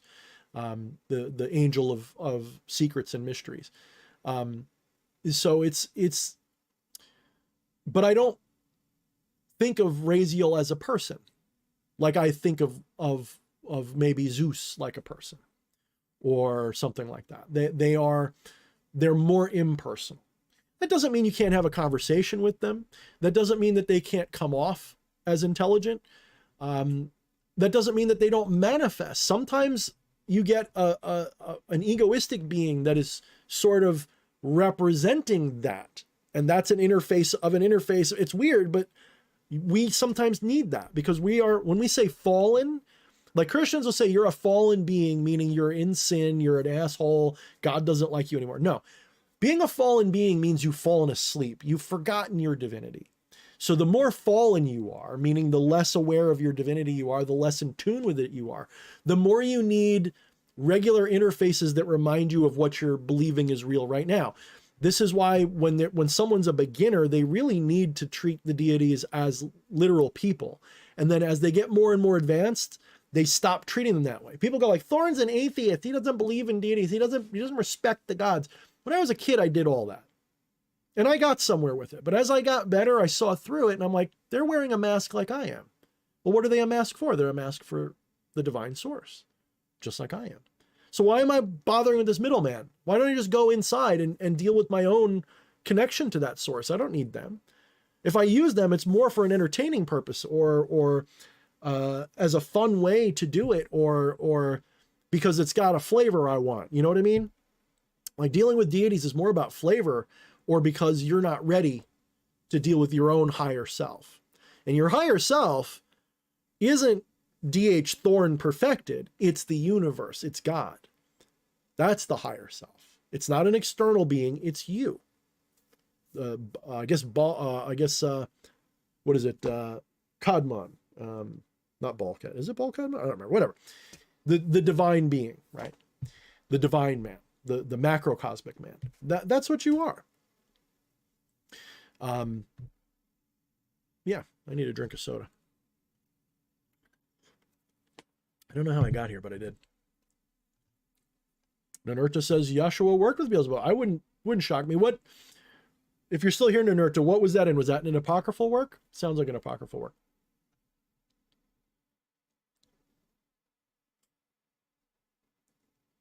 Eddie says it well. As I've said many times, the first step on the left-hand path is conscious decision to practice radical acceptance and unconditional love for yourself and others. Can't argue with that.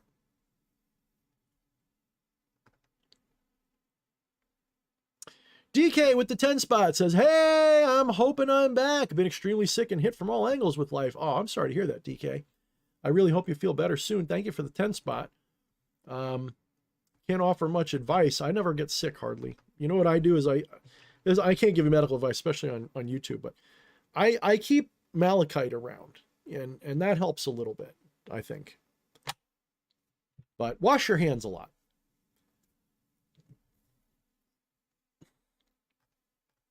All right. You guys have been chatting up a storm. I've been like stuck ranting.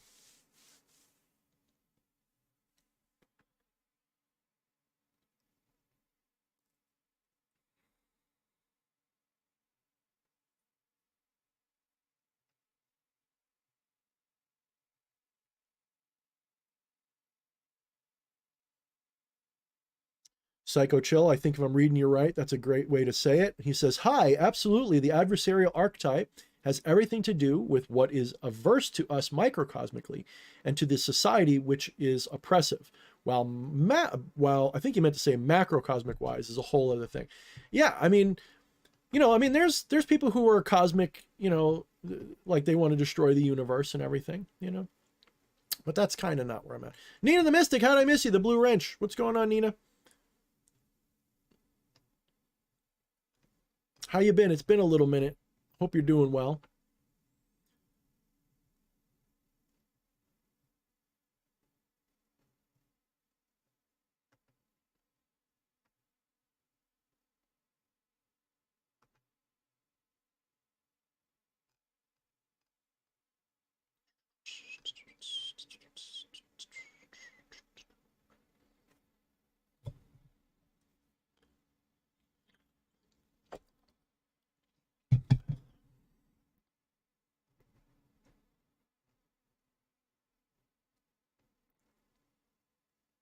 Ajna says, I salute the motherfucker in all use. I love it.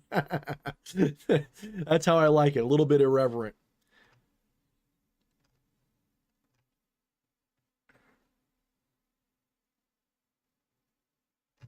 Maiden says, you make me want to get into vampirism. You can use it as a technique. You just buy my book, the Infernal Vampire's Handbook. There's actually 2 ways to do it. You can learn it as a magical art, or you can have actually, if you're going for a little bit more of a borderline superstitious approach, you can actually devote yourself to Lilith and her children in such a way that you will pretty much need to feed. That can make you better at it. But the flip side is you have to. So it's sort of a trade-off. I don't really recommend it, but it is an option.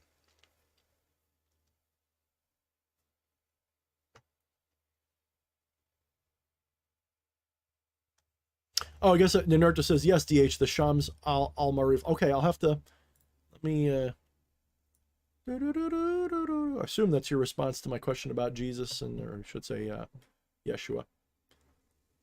Okay, I will look at it later, assuming that's what that is.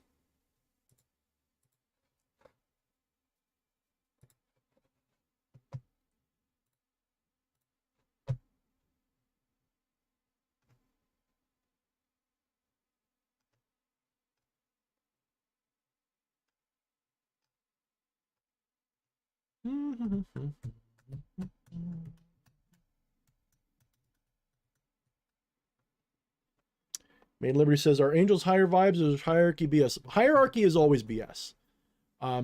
Instead of hierarchy, think of it more like expansion or contraction of awareness. Conscious awareness. The closer to the ineffable divine you get, the more abstract, the more subtle. But that doesn't mean you're higher. It doesn't mean you're even closer. You're time, space, and hierarchy mean nothing in the absolute sense of what is. That's just our mortal relationship. And our mortal relationship is born of ignorance. It's not a reality. You've forgotten your God. And so that for that reason, you think everything's bigger or smaller. You think everything's over there or over here. Everything's before, after, up and down, left and right. Duality gets introduced because imagine you are a singularity of being that has somehow isolated its attention on just a part of that singularity. That's what you're doing. And you see this entire multiverse of possibilities reflecting in that tiny little perspective of that dimensionless thing that you are. Because when I say you're a singularity, I don't mean you're a singularity in this universe. So you've got infinite smallness. I mean, you don't have a size dimension. You don't have a spatial dimension at all. You don't have a temporal dimension at all. Spatial and temporal dimensions are emergent of what you are. They are not part of what you are. They emerge. They are inborn. It's more like an implosion of those things, not an explosion.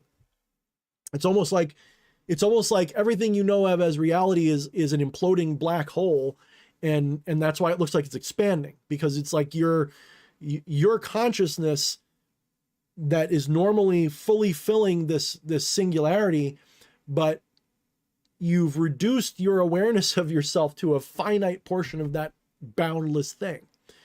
There's no words for this because it doesn't make sense to us, because we're normally stuck in this three-dimensional plus time bullshit that we think is real.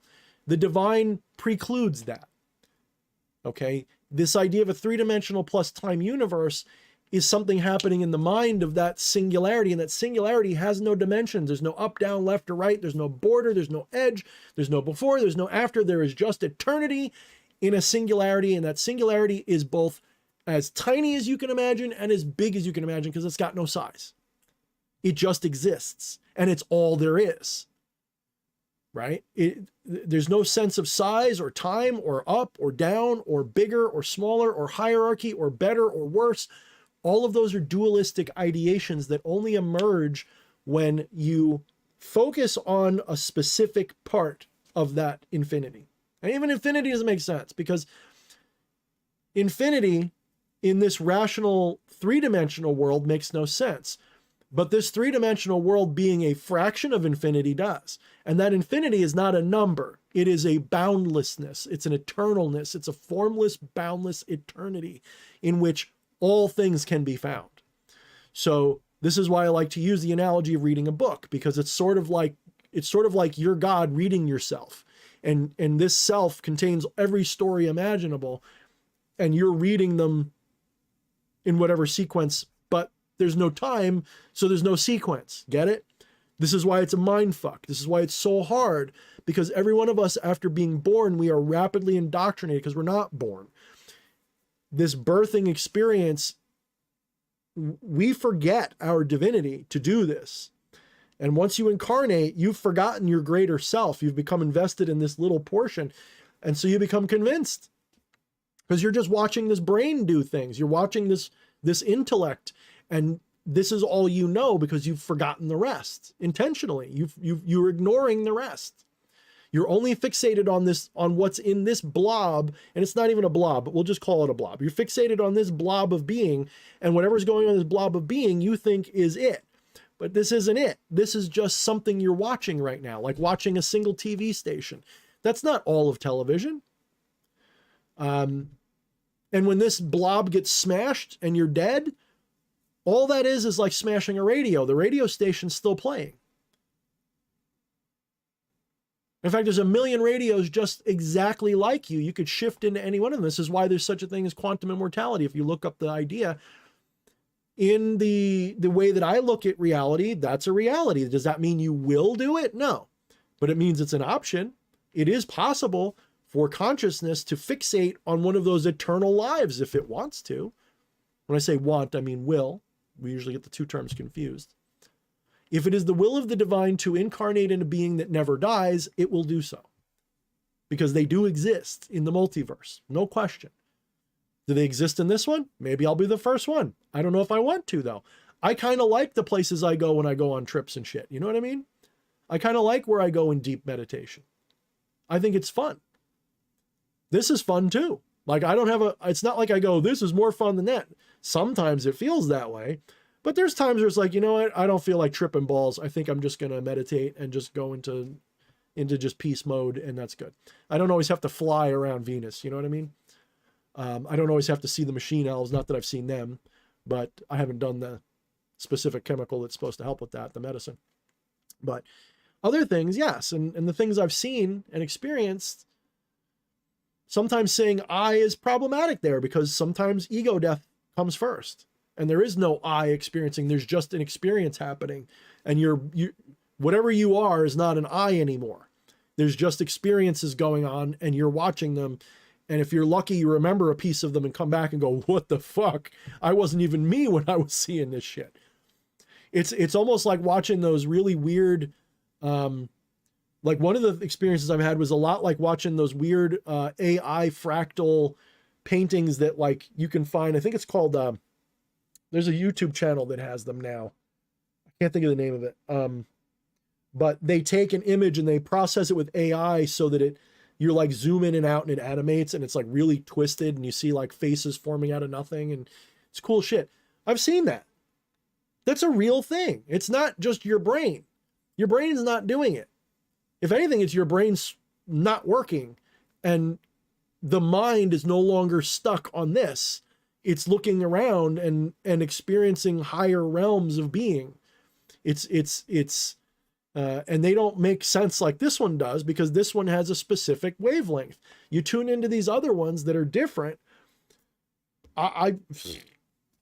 Anything exists and everything. It's out there. It's not even out there. It's in here. Maybe out there, like Eddie would scold me, say in here. You're right. In this, not in Thorne. In this, in consciousness is all things. And consciousness is the divine. It's the face of the divine. Because the divine cannot know itself perfectly. That's an interesting thing that every philosophy sort of says. The divine does not have perfect knowledge of itself. The closest it can come, you have one and then the copy of the one, but that's a copy of the one. By copy, they mean a mental image of the one. It's not the actual. In other words, the divine can know itself, but only in this representational way. And you can transcend all of this lower representation to some higher thing. And you know what it looks like? Nothing. Because it's not something you can relate to. This is why they'll call it the blinding light or the darkness. It's the same thing. Stare into the light long enough, you go blind, it becomes darkness. Stare in the dark long enough, you'll see a light because you're so bored. It's the same idea. It's when you transcend this far enough, when I say there's nothing, I mean it in a way that there's no words to describe it. Because I don't mean nothing like an absence of being. I mean there's an absence of thingness to the point of it looking like oblivion, like looking like absolute emptiness. Because it doesn't look like anything. It's like blindness. What does blindness look like? What does deafness sound like? What does tastelessness taste like? What does feelinglessness feel like? There's only existence and awareness of being. That's all that remains. When you transcend everything, there's just an awareness of being. And when I say being, I don't mean because all of this doesn't exist. I mean all of it at once is just pure being. It looks like nothing. It's a mind blow. When you hit that, you can't communicate it. If someone, I can tell when someone's hit it because they are just as dumbfounded to explain it as I am. All they can say is it's nothing, it's meaninglessness, it's oblivion, but it's everything at the same time. Like you can't wrap your words around it because there's nothing. I could say it's gobbled, and that's just as good as what I'm saying. It's just as unintelligible as that. But you know it when you hit it, and you know you don't come back from it the same. And you can't prove it because it's only something subjectively God can experience. Right? You'll experience it when you're ready to do that because you're God. When you're ready to wake up and know your full nature, and you're not going to be able to bring it back with you in a way that you can communicate. But you can have a Gnostic memory. You can have I know I felt it. I know I was there. I remember what little I could bring back, and it looked like nothing. But you can't. I have yet to see the totality of being in a way that could be rationalized like seeing a whole picture at once. What does infinity look like? Nothing, because there's too much to process. It doesn't look like anything because it all just becomes one singularity of eternity. Doesn't look like anything. You have to zoom in. You have to simplify. You have to focus on a portion of infinity to make any sense out of it. So it's only when you stop seeing the totality that suddenly you start seeing worlds and individuals and weird shit. In other words, when you transcend this through whatever method, gnosis, meditation, whatever, when you transcend this, some people go straight to the source and see nothing, and that's total peace, and they become enlightened, and it's great. Some people have to go through the layers. When I say layers, it's not a real hierarchy. It's more like a tuning in. They have to go from this really finite view, and you can get smaller and shittier than this. You can go from this really finite human view to other incarnate beings that are alien to you. And some of them are recognizable, but some transcend your paradigm of reality so much, it's literally Lovecraft land, or Terrence McKenna psychedelic trip land, or biblically accurate angel land. It's literally that wild.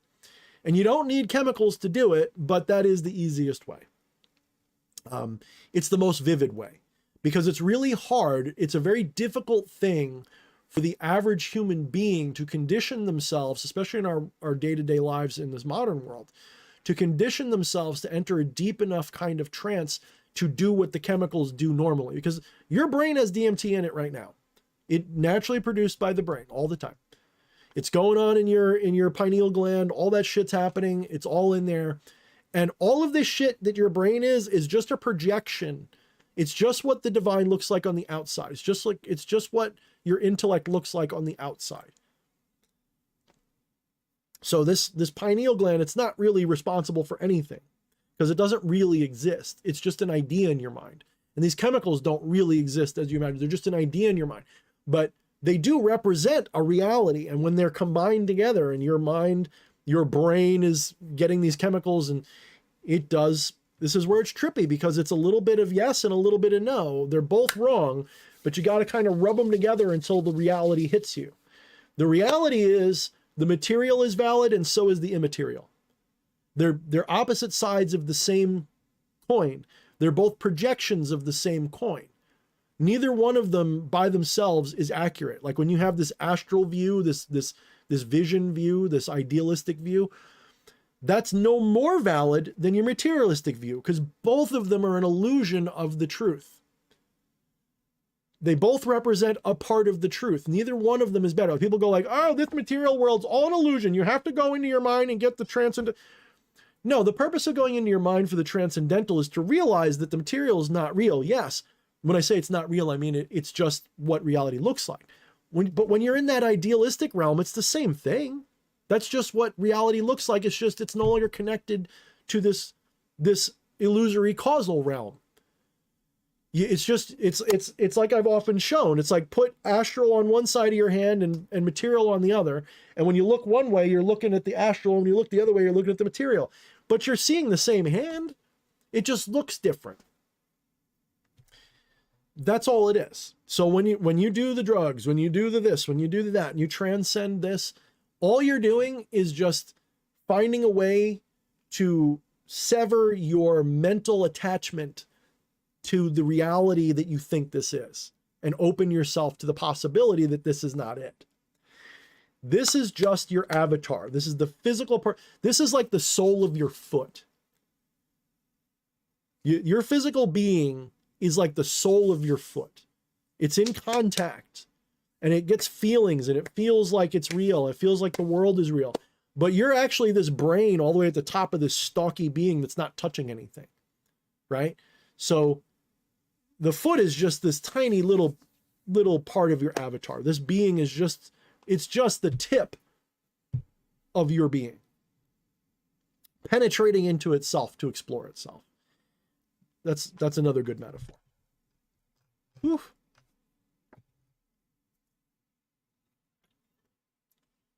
Same shit, different ass. That's right, Maiden of Liberty. I love it. Same shit, different ass. You want to touch your ass right now? Just do this. You just touched your ass because it's the same hole, guys. Goes all the way down.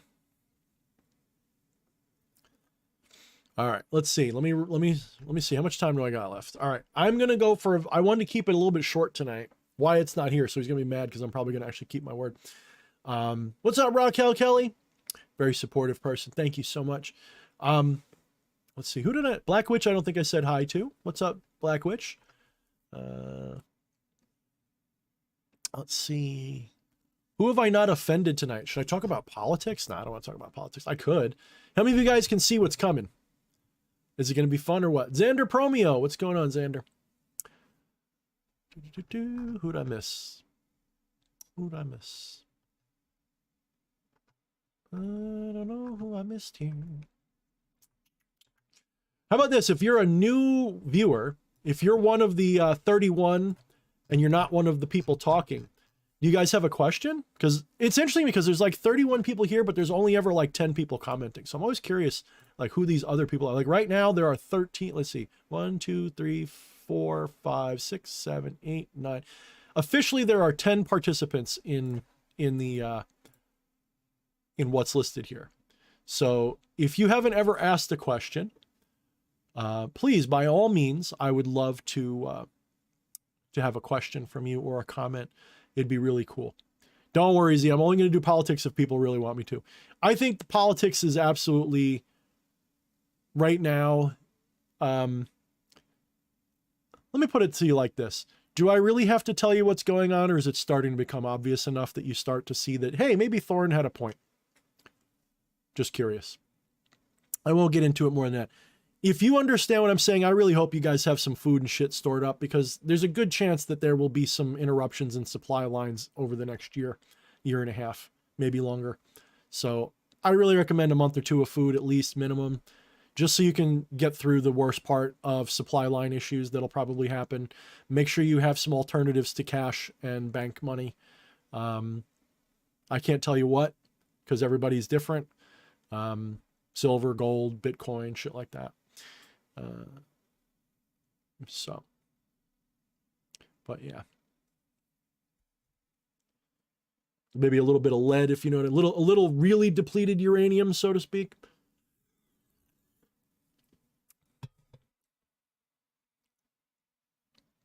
A little bit of something to scare the boogeyman away, just in case. Will it get that bad? I can only say I see turmoil. I can't tell you how bad. I see like 2020 times 5 or 10. So no, I didn't see Canadian Prepper's latest. I don't know if I know that person. I have a few preppers that I used to watch a lot while I was learning. And then once I got the basic gist of what I was capable of learning, because I don't live in the country, so I can't set up a bunker and I can't set up like real long-term shit. You know, I can't do it that way. I can only do like the suburban, you know, method, and I don't have like a bug out spot or something. And even if I did where I live, if real shit hit the fan, I couldn't get there anyway because I'd have to go through the worst of it to get to the bug out. I live on Long Island, so unless I had a place out east or something, which would cost a fortune. So like, let's say I had a place in like Pennsylvania or upstate New York. Let's say a nuke hits New York or some shit, and it's blessedly the winds are blowing right, so Long Island's not getting killed. Or let's say we're getting invaded or something happens. I'm not going to get through New York City to get there. I'm going to have to like swim across the sound. It ain't going to happen. So I might as well just learn to deal with whatever's going on here. Yeah. All right. I'll get off the subject because I don't think people are into it tonight.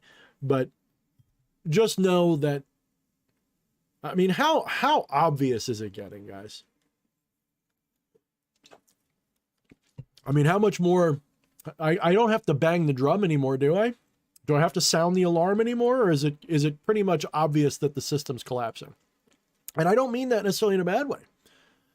System collapsing is exactly what we need. The thing is, it has to collapse in a way that won't destroy us all. That's all.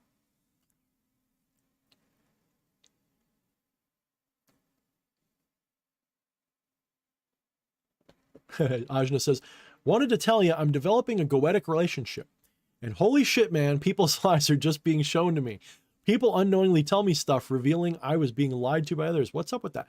I believe it. Yeah. Depending upon what spirit you're working with, that might actually be opening that pathway for you. Absolutely.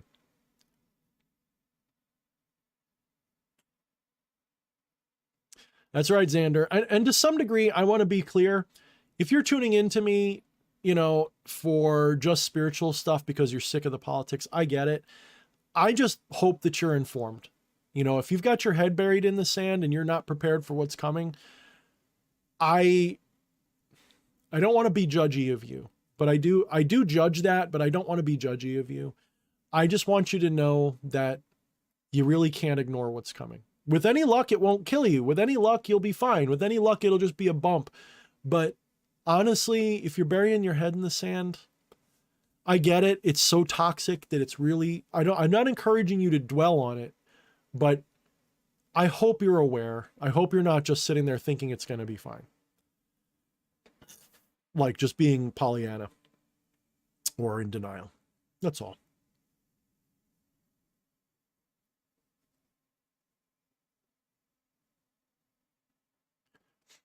It's good observation, Z. The natives say that we will find peace in nature, and when things move faster, we should move slower. I completely agree. Sometimes the only thing that gets me out of it is if I just say to hell with it and go outside and walk around a little bit. Problem is, where I live, there's not as much nature. So it's suburban nature. And it's not even, a lot of the nature around here is strip mall.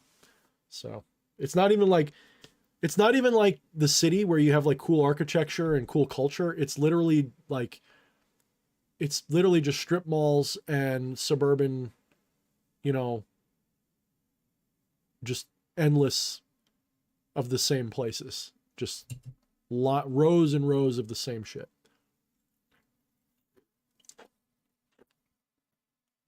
I will say this much though, going back to the current events thing. I get it if not all these other creators want to talk about this stuff because they want to keep their audience happy and shit. But if they're not aware of it and they're not giving you some occasional hints and trying to guide you guys, they're not really good. You know, if they don't see what's coming, don't trust their prescience. Don't trust their ability to read. If they can't clearly see what's going on, it's so obvious right now that they like, I don't trust such people, you know? And if all they care about is having an audience, then I question their validity as a spiritual teacher. Does that make sense? I don't want to be like that because it sounds very, but in this case, this is an extreme situation, right? This isn't like just left and right as usual. This is like a storm is coming, and it's not right now. It is not a virtue to be silent. You understand? Like right now, the virtue is to say something. I don't mean be a dick. I just mean it's not a virtue to keep your mouth shut right now. Even if you're fucking wrong, I'd rather have you be screaming about how wrong you are, you know, because at least you're involved. You're not dead. You're not sleepwalking. The ones that I question, the ones that I have the least respect for, are the ones that sleepwalk through what's going on. Because they're just going to get swallowed up by it. They're going to repeat the age of Pisces, basically. They haven't learned anything.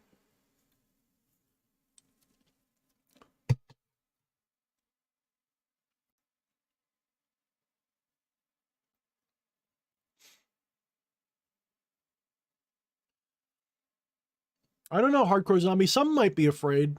He says they're afraid to speak. DH is not. I don't know. I think that I don't know if it's, you know, there's times I'm scared to say what's on my mind.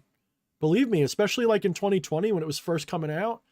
I know my audience. I know that there's a substantial amount of my audience that thinks of me now as a fascist Nazi because of I want to be free. I don't understand that, but that's what they've been conditioned to treat people like me as. They think that because I want to be free and not live in a globalist tyranny, that somehow I'm a fascist because that means I have to support my country because my country might stand up to it. It's such propagandistic, dehumanizing shit that, you know, when those people turned on me, it hurt, and it hurt my bottom line. It hurt me emotionally. It was like, I knew this was going to happen because I knew a lot of my people were like that. But it was like, you know, people are just so conditioned, like Agent Smith conditioned to attack. And it's not about truth. It's about being right. And that is the difference, you know? But I look at this like I've been watching this for 15 years. This isn't about left and right for me. Like anyone who thinks that I'm like a Republican or something, you're insane. You have no idea what you're talking about. I've just been watching this for going on 15 years, and I'm surprised it's actually going the way it's going. I thought we'd all be in fucking in gulags by now. Like, I'm not kidding. I thought it was going to be a lot worse. I'm surprised we're fighting back at all. So figure that one out. But this isn't about left and right. This is about tyranny versus the people. And tyrants aren't unique to the left or the right. Tyrants are universal, and I call them all out when I can.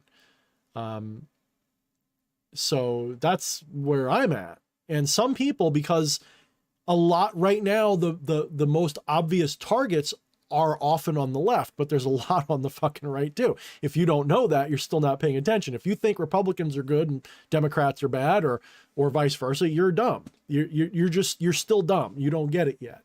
Like, this is why you don't hear me saying that very often about that stuff.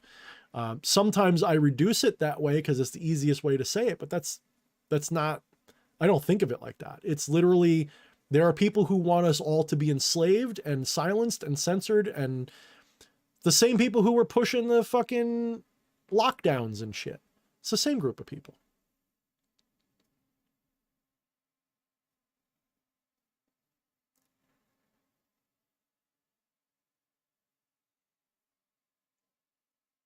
There we go. Someone I haven't seen before. Sky Kira. Both sides are played by globalist deep state. 100%. I agree completely. And the moment anybody that comes in that's an outsider, they're suddenly demonized as a monster. You know, like I've brought this up before, you know, I think Eddie holds this idea. I don't know. I don't want to speak for him. And he's probably left because politics came up. But, you know, he doesn't trust Trump. He doesn't trust Biden. He thinks they're all in on it. And he might be right. It's possible. I disagree, but I don't disagree so strongly that I think he's wrong. I disagree. I think he's probably wrong. I think I put what he says in the maybe pile, you know. I'm not blind to it. It just doesn't fit what I see. That's all. It's like a square peg in a round hole. Maybe if I give it a good punch, it'll fit. Maybe it does fit and I just don't see how it's going. But, you know, we all see the world from our own perspective. That's all. The difference is, like, you know, you can tell when someone gets it or not. If someone gets it, they say, well, freedom's the point. You know, it's not about prosperity or anything. It's not, are we free or not? Is there tyrants trying to rule us? There always are. But are the tyrants winning? That's the question. And I had one person say to me recently, like, I don't recognize this world or this country anymore. I go, that's only because you're seeing it how it really is. That's all. You didn't know because you didn't know before, but it's always been this way. It's been this way for hundreds of years, thousands of years, millions of years. That's why when I run into like Luciferians that don't get this, I go, well, you're not a real Luciferian then. I don't want to play the No True Scotsman thing, but if you're a Luciferian calling for people to be locked down and forced to take injections for COVID, you're not a Luciferian. You're an asshole. You're just an edgelord. Luciferian says, oh, hell no. That sounds like tyranny to me. Luciferianism and libertarianism are like this. They're pretty much the same thing. Like, you just, Luciferianism is just edgy libertarian. It's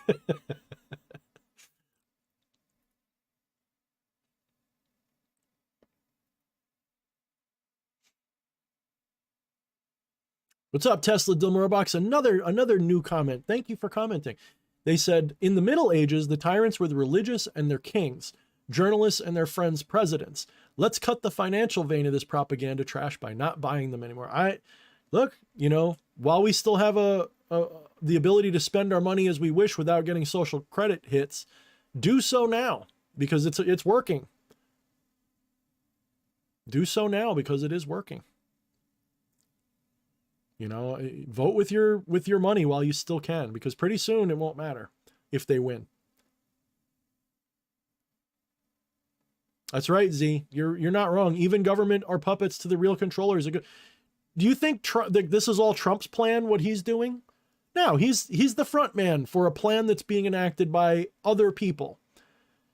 Okay? We don't see those other people, just like we don't know who exactly is running Biden. We don't know exactly who's running any of these people. But they are the tip or the face for various conglomerate organizations. And they reduce it down to the binary of left and right, Republican, Democrat, MAGA, Antifa, whatever. They reduce it down to these things because it's easier for us to talk about. But it's real.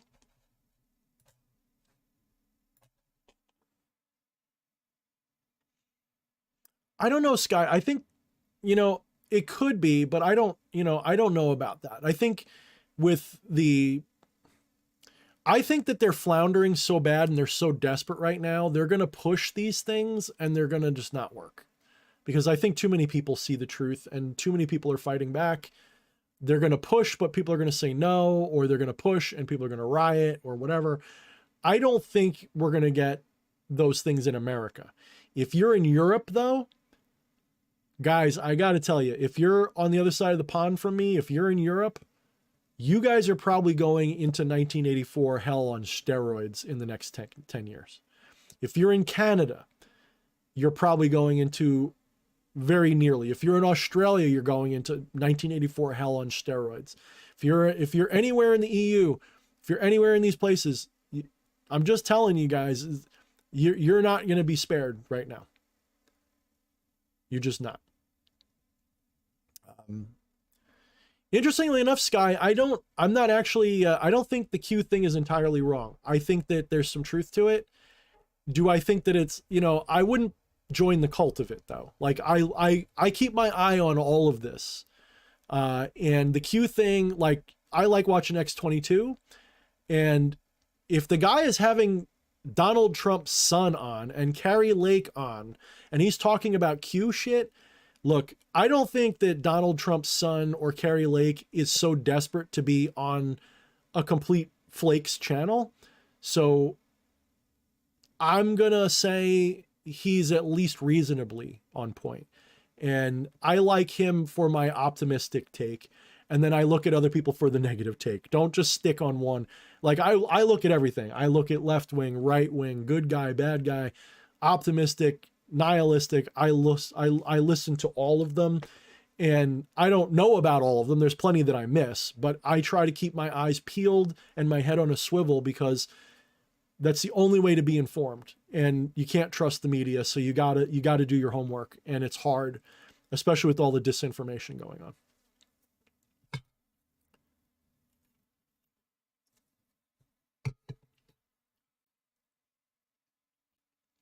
Actually, Atropa, I don't know.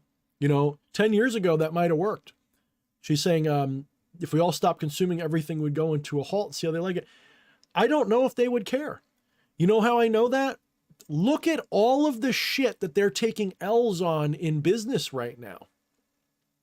Look at all of the things Disney's doing. Look at what just happened to Bud. Look at what happened to Fox. They're taking a bath because they actually they're backed by BlackRock and Vanguard and all these companies that basically say, you go ahead and you lose $1 billion, we'll cover it. So you go take that really bad business move, you go do that thing to try to piss everybody off because we want them all to react. So they're literally, they're bankrolling the culture war. And they're saying, it's kind of like when Walmart, have you ever heard this, that when Walmart moves into a town, like if you live somewhere that's not like a major city, Walmart will move into your town and they'll sell the same things all the mom and pop stores do, and they'll sell it at a price that is substantially lower than the mom and pops. They will take a loss for 10 years. Look this up. Google it. Walmart takes 10 years loss to undercut local business, something like that. Walmart is set up so that their individual stores are bankrolled so they can take 10 years of loss before they turn a single profit just to get those mom and pop and local businesses dead so that they become the monopoly in town. It's the same thing here. It's the same thing with this. They're willing to take a decade of losses, the Hollywood, social media, Bud, Fox, they're willing to take 10 years of losses to fuck us. So 10 years ago, it might have mattered, but now they're playing for keeps right now. They're not going to run out of money before we beat them. And they're not fighting for their bottom line. Because right now the bottom line is conquest. It's just like any war. When you're at war, you are pumping all of your resources into winning that war, and that stimulates your economy on the back end. But it's a toxic stimulation. Once that war is over, you got to switch that over to civilian production. That's tough. America did it with World War II. In fact, that made us a huge powerhouse because we didn't have our factories destroyed like Europe did. So America rose quickly because of that. But they're not in that. So they're looking to hold on to what they're losing right now. Interesting to nerds. I didn't know. The good thing I bought all my guns years ago. I wouldn't doubt it. If they can do it, they'll do it. He says they're making guns with cheaper parts that malfunction on purpose. Very possible.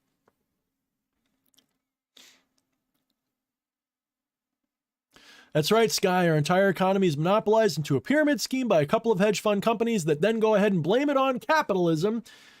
And then they get the other side to blame it on communism. Neither one exists. Okay.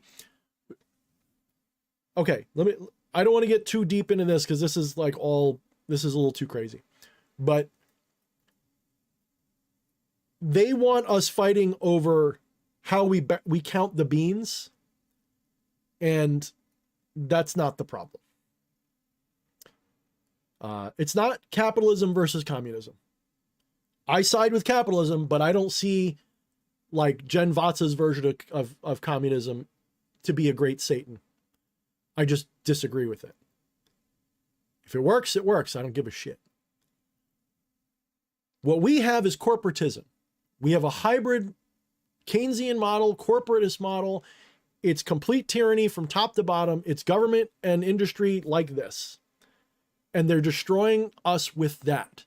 It's not late stage capitalism. That's buzz. That's a code word. That's a dog whistle. That's bullshit.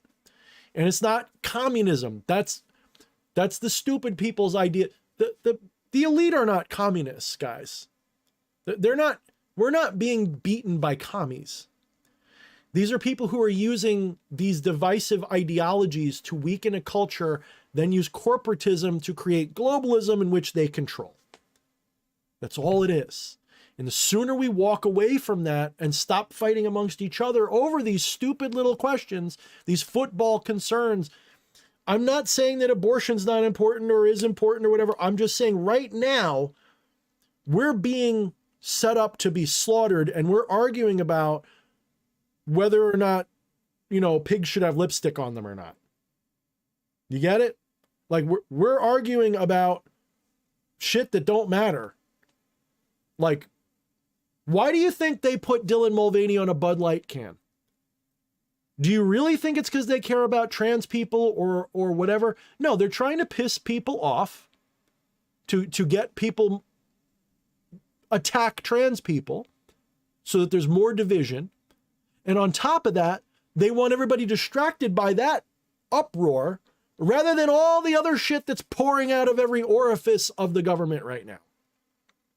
They don't want you to know. Did you guys know this? I'm about to tell you guys something you may not know. Did you know that there was a whistleblower that just came out not long ago saying that they had some real big dirt on the Biden family? Do you know that they just disappeared? They just disappeared. They were set to release a huge reveal about the Biden crime family, as they put it. And before they could get it out, they disappeared. In fact, I could probably tell you the guy's name, because I'm just not good with names. So if you give me a minute.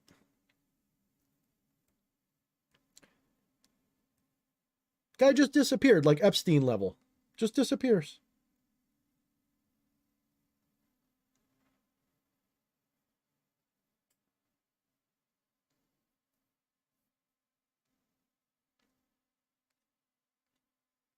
That one didn't have a name. Where's the one with the name?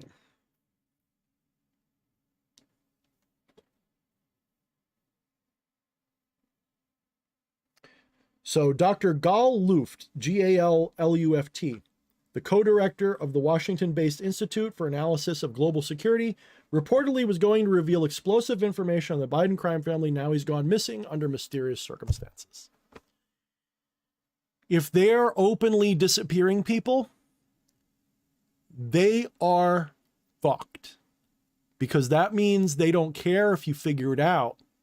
They are so scared of it coming out all the way that they're willing to expose themselves to hide it. Do you know how in much shit they're in for them to be doing that? Do you have any idea how desperate they are to be doing that?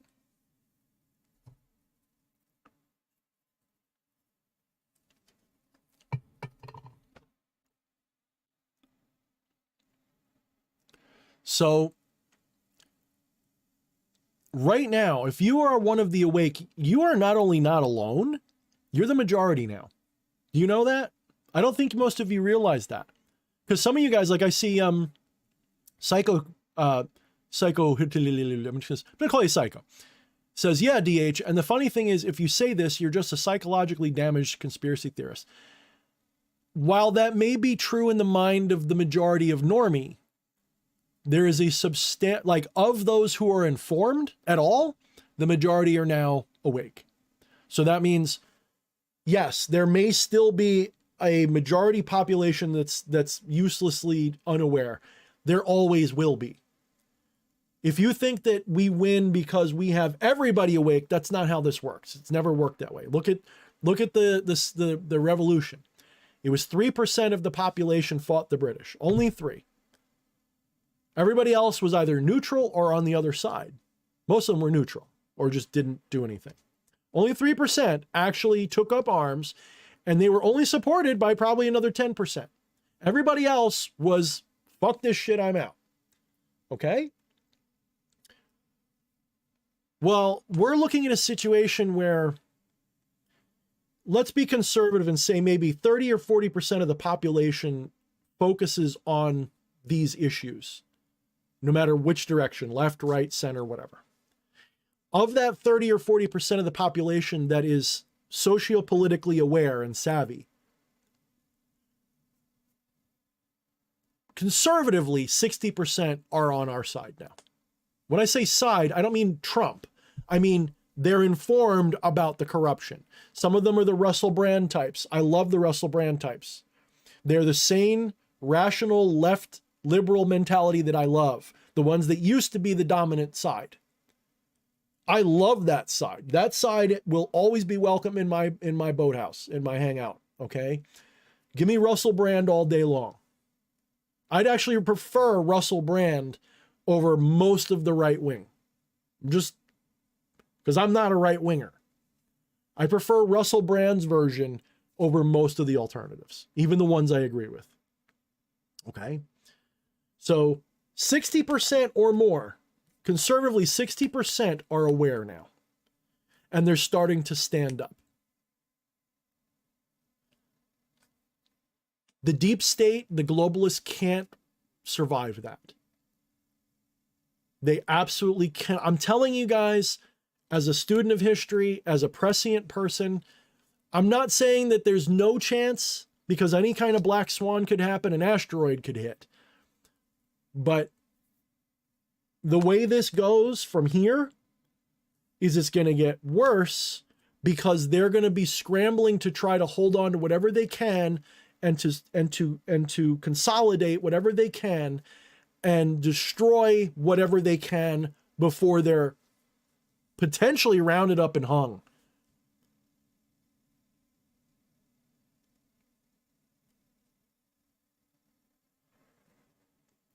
So they're going down. If they don't, I will be shocked. I will be really shocked, The question is, how bad is it going to hurt before they do? How much are they going to destroy before we finish them? And will it come to a head like a fight, or are they just going to whimper and fall down like I hope?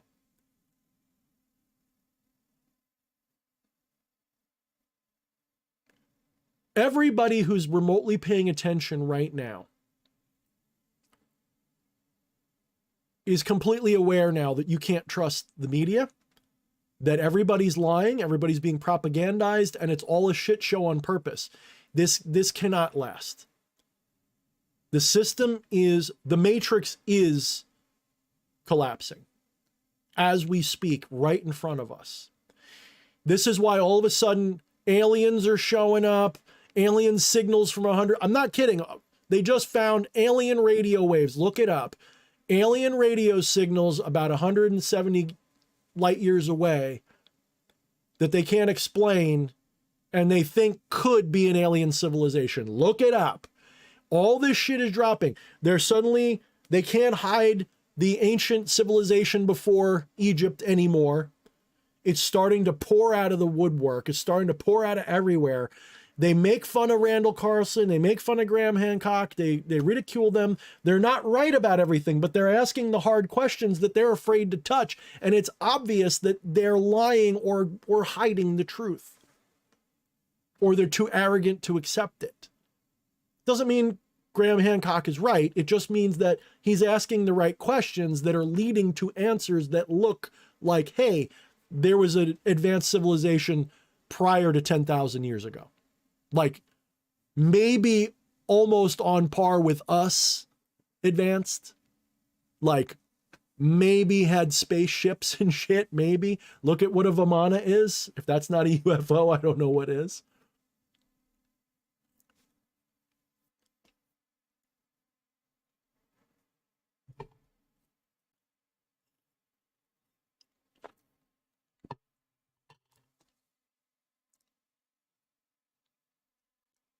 That's right, Raquel.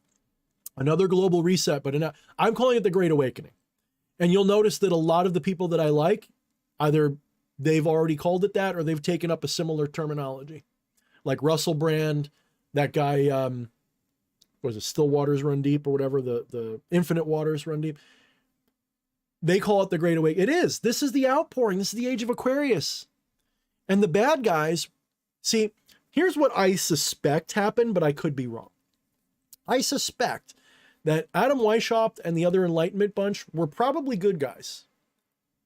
I'm not saying definite. I'm saying because they had some, I'm sure they had their fuck ups. I'm sure, but I have a feeling the Illuminati were probably benevolent.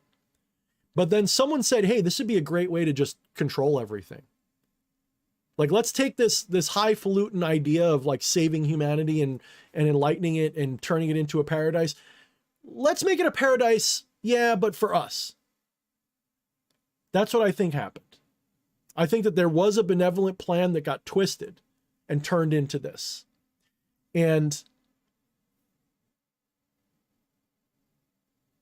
I forget where I was trying to go with that, but yeah, the people that are behind this stuff, they go with the ages too. If you look it up, the hidden masters of society that have always run things, every time there's a turning of the age, like clockwork, that age becomes exactly what that age is supposed to be.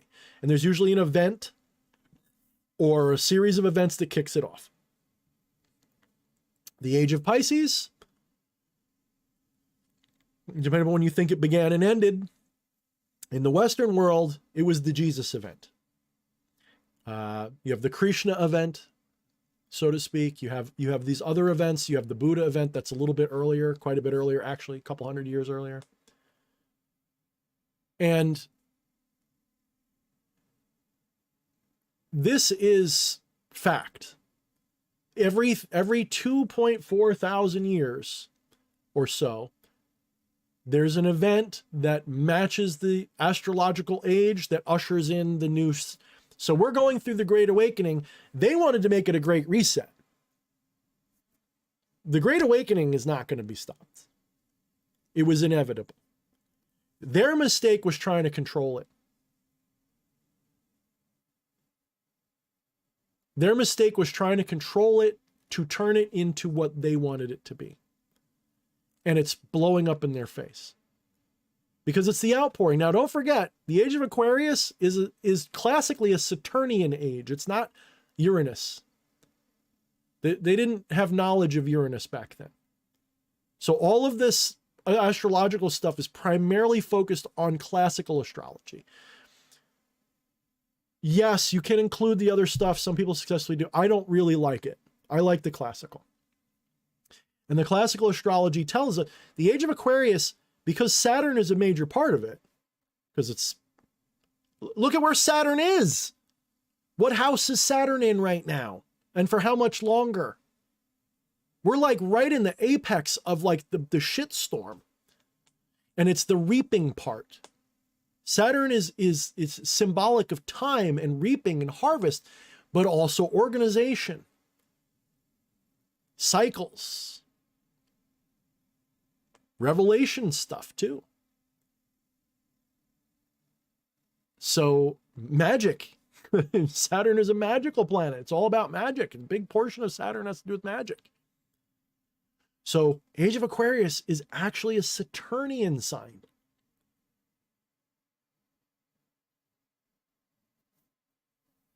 Part of that is the reaping, though. They will get this much. And that, unfortunately, is true. They're going to get the reaping. The reaping part of Aquarius, of that Saturnian thing, and I just see Tesla just said it, they want to kill us all. They're going to get it. That's already done. I've said this before, and I don't want to scare you if you're new, but this is by the 2050s. They're not going to get us with smallpox and nuclear wars. That might have been I don't think they're going to get that, because I think we're going to stop them. What they're going to get, though, is what they've already initiated, which is the fertility crisis. By the 2040s, it's already obvious to people who pay attention, but it's going to be more obvious then. Do you think that everybody's fat right now because we just eat too much sugar and shit? That's part of it, but do you think that's all of it? No, they're hormonally fucking us. They've been fucking our hormones for the last 40, 50 years, and they're incrementally increasing the fucking, so that now we're getting to the point now where fertility is becoming a real issue. You got the plastics and things, you've got the trails in the sky, potentially, if you buy into that, maybe. You got other pollutants and things. They're completely killing our fertility. And if you are fertile, half the kids have problems now. Well, maybe not half, but you know what I'm saying. It's becoming statistically crazy. Before a certain year, there was no such thing hardly as autism or ADHD or any of that stuff. Now it's like every other kid. People didn't have all these problems like they're having. There wasn't so much obesity. And yes, this is going to sound wrong. If you're really normie in your mindset, this is going to sound a little off. You need to pull your head out of your ass a minute. A significant portion, no, not the entirety, but a significant portion of the gender stuff going on has to do with this too, because they're fucking with our hormones. That doesn't mean that everybody, some of it is just that it's more accepted now, so people are just willing to admit it. That's a given. I completely see that, okay? But a portion of it is also because of the hormonal shifting. They're fucking with hormones, so yes, gender expression's getting screwy. It just is. You can't fuck with people's hormones using these plastics and things without that kind of stuff happening. It's reducing our health, it's reducing our fertility, and it's screwing with our hormonal expression, our gender expression. That's all by design. They didn't do it by accident. Just like they didn't put lead in gas by accident.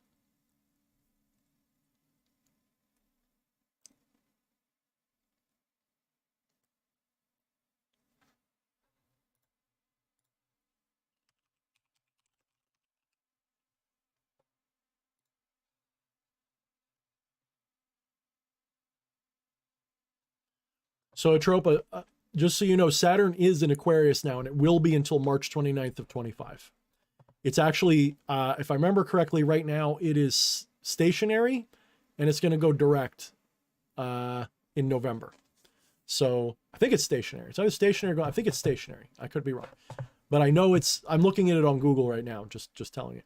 So Saturn is absolutely starting to move very soon. So you want to know what I think? Watch around November. That's what I think. Watch for a reaping. Watch for a major kablowie in the fall. Will it be China?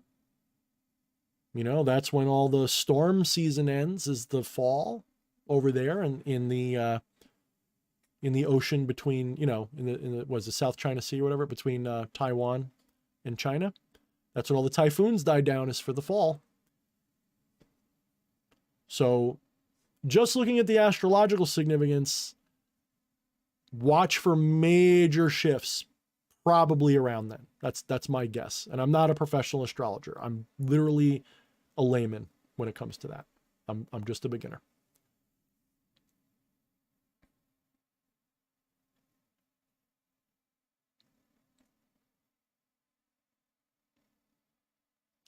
So, and hormones drive our behaviors. That's right, Xander. I mean, you look, they've dumbed us down. They've hit us with these chemicals.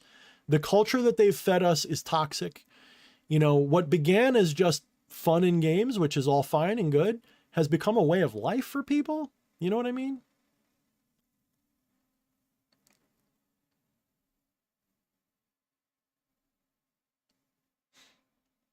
I'm not sure I understand what you're asking, Tesla.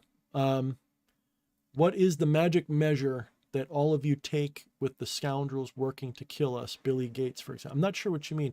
Do you mean like, what do I do using magic for that?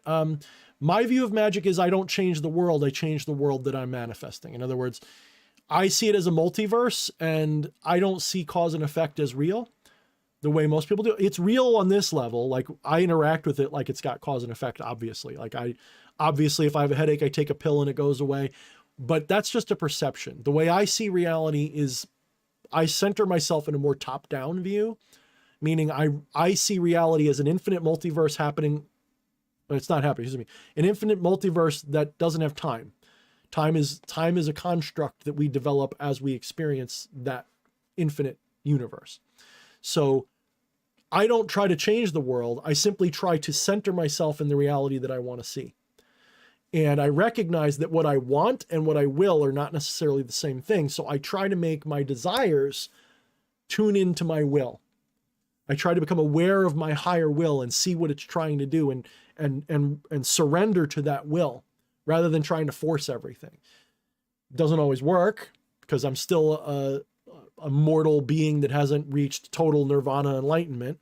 But in my path, I see where it goes. I see where it's supposed to go. So what I do is I try to shift into that timeline that's going where I want to be. That's not easy. Most people have to do it the other way because most people aren't ready for that. Most people don't think that way. Most people think only in terms of causality. So they think a spell or a ritual causes an outcome. The reality is the spell or the ritual is more like a doorway that you walk through to the universe you want to see. It's more like your Doctor Strange opening a portal and stepping through. It's not like you're changing the world. It's like changing a channel. So if I do magic on these issues, once upon a time, like 5 years ago or something, I would have done it to change the world. Now I completely realize that I am shifting into that reality.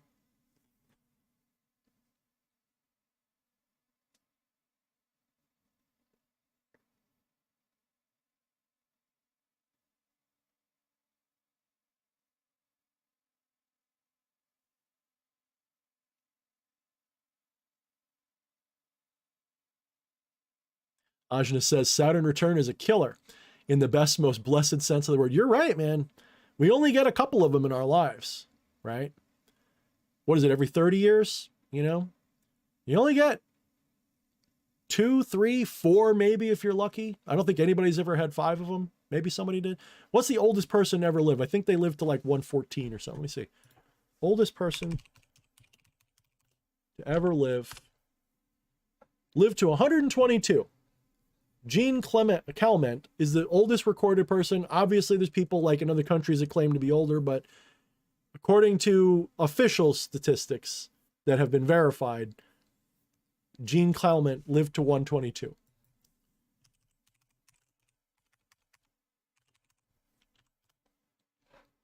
And Saturn returns every 29 years, 27 years. So, yeah, that's about 5 of them. What we're going through, though, is the Pluto return for America. America's going through its Pluto return. It's even less than that, Andrew. Andrew says, isn't every second reality shift? In fact, it's less than that because time doesn't exist. Time is a construct of your mind. You are constantly shifting. It just looks like time because of the way it's shifting. That's all. And this is something that, you know, one of these days I need to do an entire video where I'm just ranting about the ignorance of materialism and just how ridiculous materialism is. You know, one of the biggest mistakes that our civilization has made is to completely decouple science from metaphysics. I don't mean the metaphysics of like the church. I mean, you know, or superstition. I mean rational metaphysics, Neoplatonism, Kabbalah, you know, which some people say is a somewhat inherited of Neoplatonism, by the way. Hermeticism, pantheism, panentheism, all of these isms that, you know, Neoplatonism, which I said, Taoism, they've completely decoupled from the metaphysics and they've lost their way because of it. They've taken their materialism and they've made it a new religion. They've replaced metaphysics with that. And it's actually more irrational because of it. That doesn't mean that they're wrong. When I say they're not wrong, I mean, they do build a better mousetrap, but they are trying to use a mousetrap to describe the world, and that's not going to work. They're mistaking what the world looks like for what the world is, and that's why materialism is a dead end. And it's only going to get worse, because if you pay attention to your history on this as well and correlate this with the shifting of the New World Order and what they're trying to do, they decoupled science from metaphysics while they themselves still maintain the metaphysical knowledge. You understand? So they've created a system whereby you and me, the average person, is being indoctrinated more and more every year into a more and more materialistic mindset, while they themselves still indulge in all of the metaphysical philosophy that I talk about. And they only let us have access to the Hollywood Harry Potter magic or the medieval magic that they no longer use. They're somewhere off more like what I'm talking about, probably. They probably talk about shit that would blow my mind. But they're probably closer to what I'm talking about than Solomonic magic, you know, or even Kabbalah for that matter. Like, that stuff's antiquated. That's not that they don't use it as a basis, but that's the old stuff. And they let us have that because it's for the same reason they let us have, you know, AR-15s when they've got drones and nuclear bombs, right? It's not unlike that. You know, they don't mind if you have something, but they don't want you to have what they have. So they push on us all of this bullshit that you see in the New Age movement or the atheistic skeptical movement or all of these things. They push this on us so we don't ever look at this, whoa, Matrix moment. They don't let you see it. So they try to take the truth and shift it so it's something that serves them, and you only get a little dab of it.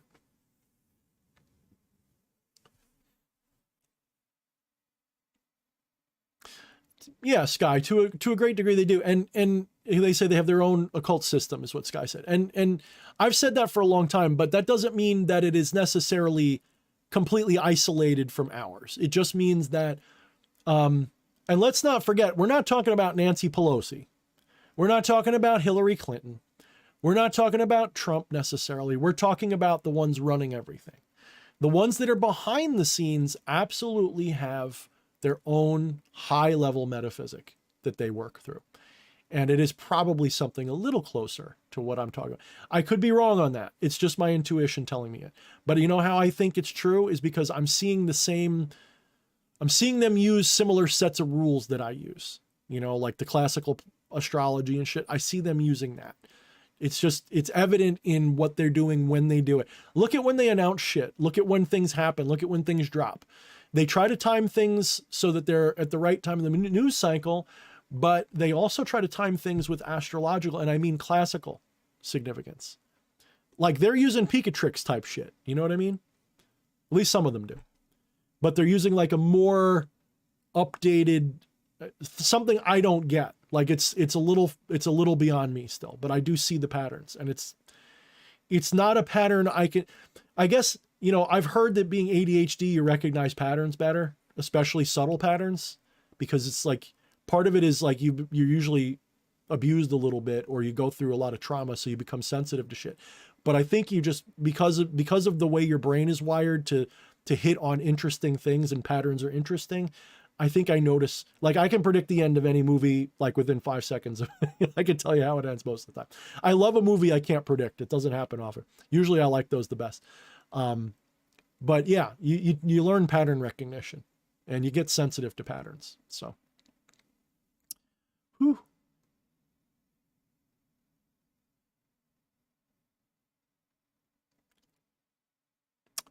Joff is another first-time commenter by the look of it, and they say, DH, do you know anything about reclaiming dominion and collapsing trusts with the court systems, becoming a private citizen? Some of those things are familiar, like sovereign citizens. I've got a little bit of a, like, it doesn't pass the smell test with the sovereign citizen thing. I'm not saying it's completely wrong, but it seems a little esoteric, if that makes sense. Like, oh, if you don't say I understand, like saying I understand is somehow like, you know, you submitting to them or something. I don't know, man. Some of that sounds a little flaky to me. I'm not saying it's entirely wrong, but it seems like it actually, you know what it seems like to me, some of that, if it's what you're talking about, something that the FBI deep state planted in the culture to catch people. That's what it sounds like to me. I could be wrong though. Kind of like, so a lot of people say that Anton LaVey was run by the FBI to create a counterculture that they could exploit. I see that as a very strong possibility, by the way. Same thing with like Manson and a lot of these people. They were run by I believe spooks, by government spooks. I really do. But yeah.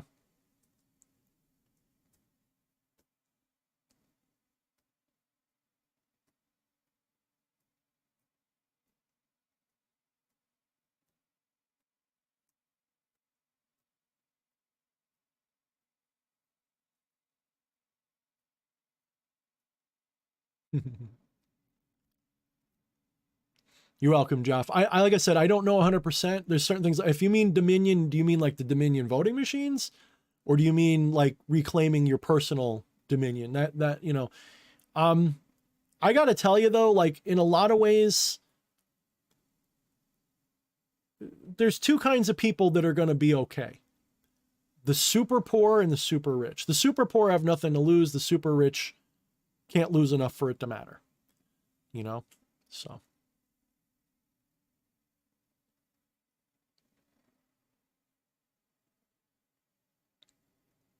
Oh, thank you, Psycho. I'm just going to say, I think it's, I'm just going to call you Psycho. Gosh, I missed you guys, NDH, so much. These conversations make me feel at home. Shout out. So where have you been? What happened? Why haven't you been here? I've been here. But no, I appreciate that. Thank you so much. I'm going to be going in a minute too, by the way, guys. So if you're grabbing a beer, grab one last one. I'll give you guys another 10 minutes. Okay. So, cause it's late, and I actually meant to keep this to like an hour or two, but I ended up, I told my wife I'm going to be off by midnight unless I'm having fun, and I'm having fun. So I'm sticking around, but, I'll give you guys like 10 more minutes. So I'm going to set an alarm. Let's set it for 10 minutes. But I'm glad you guys are here. Do me a favor. And, you know, one of the things that sucked is after I got a little political, I started getting shadow banned. And so I don't get as much play as I used to. So, you know, if you know people that are into this stuff, share it with them, please. I would really appreciate it. I usually ask for that, but share this with them because, you know, at some point I'm going to be rebranding myself a little bit, and I'm going to be like releasing new content and books once Problem is I can't get my head in that space long enough to do as well as I used to because I'm focusing on the world too much. I shouldn't say too much, but it's occupying too much of my creativity time, watching this, planning for it, trying to find ways to help people realize what's going on. And like it's just occupied too much. So I haven't been as productive as I was before this. So I'm not letting my channel die, but I'm not doing the work I used to do. And, you know, not to the degree I was. And at some point in the next few years, if not this year, I'm going to be like redoing everything, you know. It's going to be like a reboot of DH Thorne. Yeah, I'll still look the same, obviously. I'll still have most of the same shit. I'll still be talking about the same things, but I'm going to be formatting it. I'm going to be trying to release books and more direct stuff. You know what I mean? So, all right. I'm going to set a timer. Forgot what I was doing. ADHD. All right, there we go. 10 minutes. Boop. All right. So in about 10 minutes, I'll be gone, give or take. So get cat ears. Yeah, I should, Almanac. That'd be great. I do have like some masks and shit I could use. I should, Tesla. I really should start stepping on to Rumble more. The problem is Rumble is hardcore conservative still. It's pretty much an echo chamber at the moment. I'd like, maybe it would help if more people like me move to it. Maybe.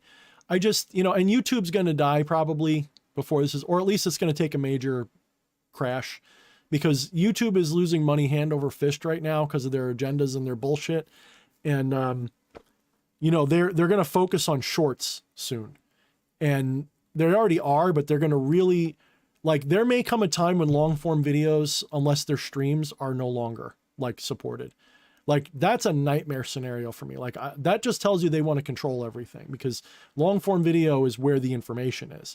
Short form keeps you stupid, and streams, only people who really just want to hang out watch those. So you don't get it. You know, you have to be really into it to watch it.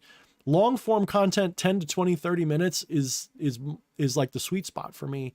The more of that, the better, but they're going to be getting, they're going to basically, you know, YouTube acts like they're in competition with TikTok, and they are for money, but they're actually on the same team when it comes to the overall agenda.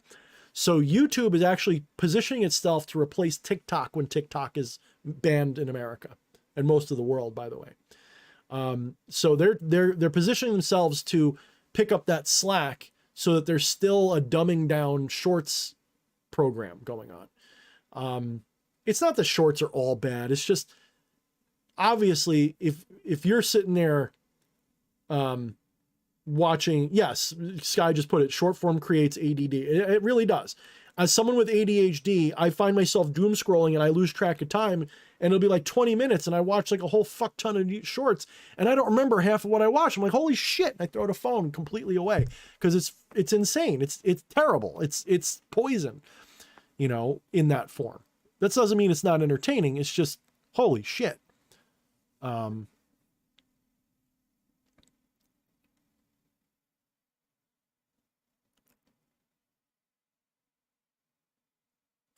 I actually have an Odyssey channel, Nernerta.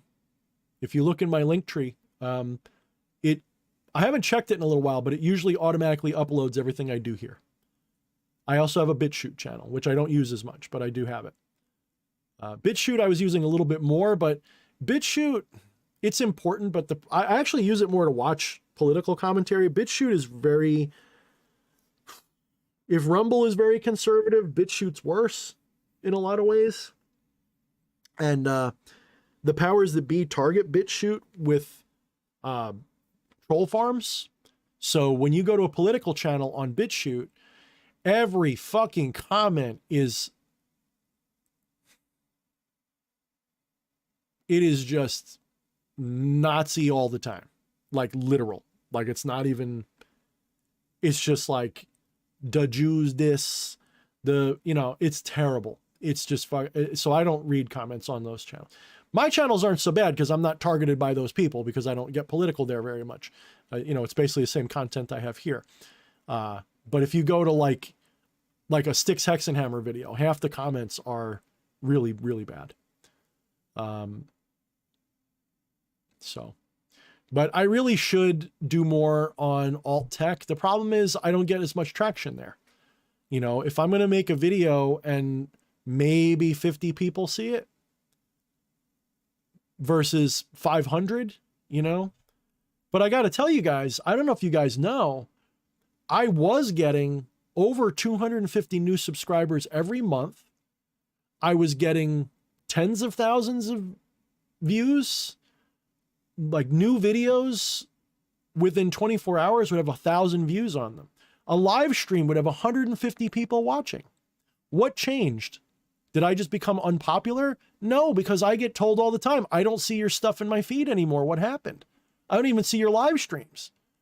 That's the algorithm. Part of the algorithm is you got to watch my channel to see it. That's part of it, because it's not going to waste its time putting stuff in your face you're not watching. But the other reason is that when I got a little political, they downgraded my reach. They restricted my reach. I could see it. It went off a cliff. And it wasn't just 20%. It wasn't just 10% because I pissed people off. It was literally like 250 people a month, 90. Like the day the election of 2020 happened, because that's when I got political openly. From that moment forward, after I opened my mouth, and not only that, I saw my Amazon sales go right off a cliff too. It was like they're talking to each other and YouTube told them that I got political, and they're like, good, we're not gonna make it so his books don't sell, but we're gonna limit his reach a little more. We're gonna put our thumb on the scale and make it a little harder for him. It's just their way of punishing people. It's just their social credit system. Under the hood. It's not an open social credit. Guys, you're already in social credit. It just hasn't been fully integrated with your bank. You're already living in that. That's what social media is. And they just have to connect the rest of the wires to make it work that way. But they're right there. Like if you're a big time YouTuber, trust me, your PayPal, your Patreon's breathing down your neck. Trust me. Just trust me on that. I know enough people that have big channels. I watch them and they complain about it all the time. So, you know, since they can deplatform you off YouTube, now they can deplatform you off PayPal and all. It's a big mess. It shouldn't be like that. I mean, it's obviously wrong. And when this is all over and done with, 3, 4, 5 years from now, when house is clean, I wonder how many of these corporations will still be here. Well, they'll probably be here, but they might have their clocks cleaned so hard, it may only be Rumble and Truth Social. And I'm not kidding. Like when this is all over, don't forget, NSA, DARPA is balls deep in every social media thing. So the minute they clean house, they're going to see, why does YouTube, just like Twitter, right? When Elon bought Twitter, he fired over 80% of the workforce and Twitter's fine. So what were that other 80% doing? Well, it's all censorship and spying. So what do you think is going to happen to YouTube and all these other platforms when the house is cleaned? They might actually do better, but they might actually get shut down.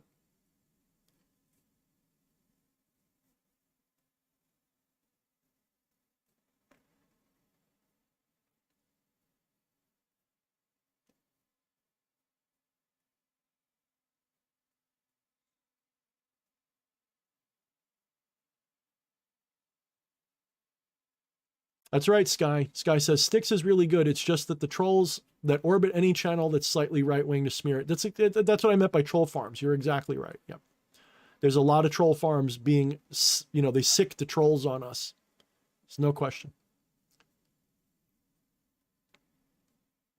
Joff says something about there being a trend for occultists who go political. They tend to get a bad ending. He might be right.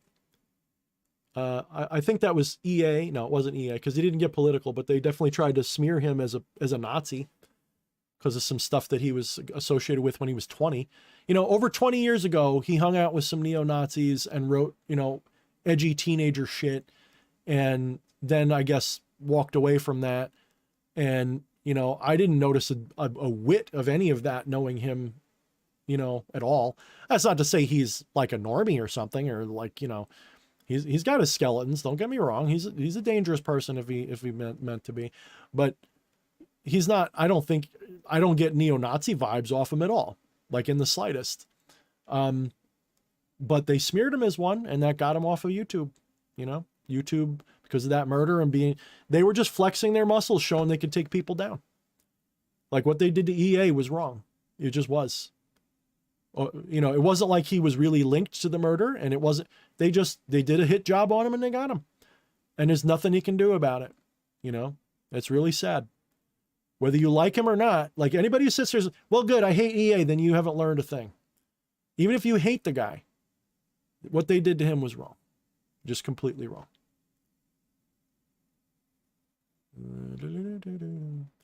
Okay, Psycho, you might be right. He says, yeah, DH, but it's also true that a lot of channels, LHP or even the witchy ones, are just less trendy. You could be right. Yeah.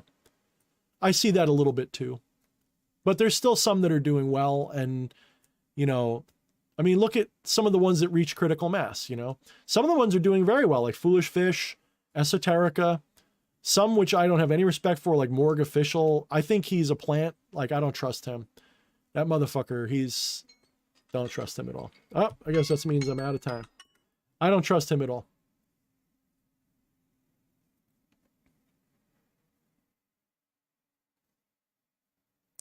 But, what are we going to do? I have a mentality where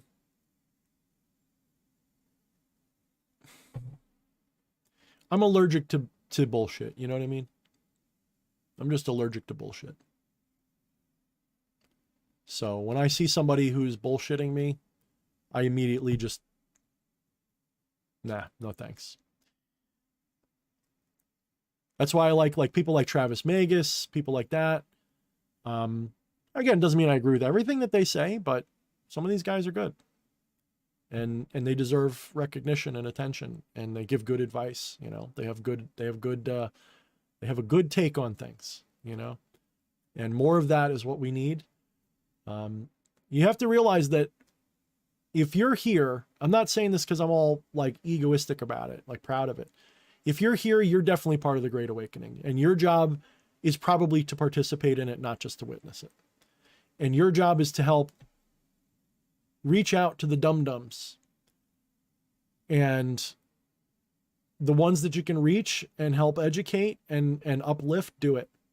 And the ones that are unreachable, I got to tell you, being on that left-hand path side makes it easy. Mock the shit out of those fuckers. Anyone who's sat there, if you know anybody personally that was advocating for lockdowns, forced vaccination or shit, mock them mercilessly right now, please. Don't let them off the hook. Especially if they're acting like, well, everybody made mistakes. No, you were happily goose stepping along. Stick said it just the other day, and I said it before that. He just said it the other day. Don't let them forget. Don't let them get away with it. I said it like 3 or 4, maybe even a week ago on Facebook. And I said, I will not forgive nor forget those people. I don't mean the people who didn't know better and were like, well, I guess I got to better wear a mask. No, I'm talking about the people who are worse than Karens. The Karens too, but yeah. All right, my alarm went off and I'm still going. So I am going to say goodnight to everybody. And Tesla just says time to leave, otherwise the mistress complains. So I just want you guys to don't swallow the black doom pill, and don't swallow the white Pollyanna pill, and don't swallow the blue pill, and don't swallow the red pill that's just a blue pill with red paint on it. You guys have got to wake the rest of the way up. Most of you guys are. I know a lot of you guys are. I can tell by your comments. A lot of you guys get it. And you see as much, maybe even more in some cases than I do for sure. So you guys need to go out there, and you need to reach the ones you can, and you need to shun and mock and be cruel to the ones that want to enslave you. I'm really tired of people saying, we got to live and let live. Yes, with the ones that are worth living and let living. Okay. There's a lot of people I intend to make peace with, but there's also a lot of people that do not deserve your compassion or your mercy. There's a lot of people that would be happy to see you in a gulag, and you've got to stop bending over and being scared of those people. You got to talk back when they're sitting there saying, oh, you're just a maggot, Trumpy, put your mask on. No, fuck those people. Stop taking it. Stop it. You're not better for being passive. Okay. you got to stand up to them. I don't mean every time. I don't mean you have to go looking for a fight.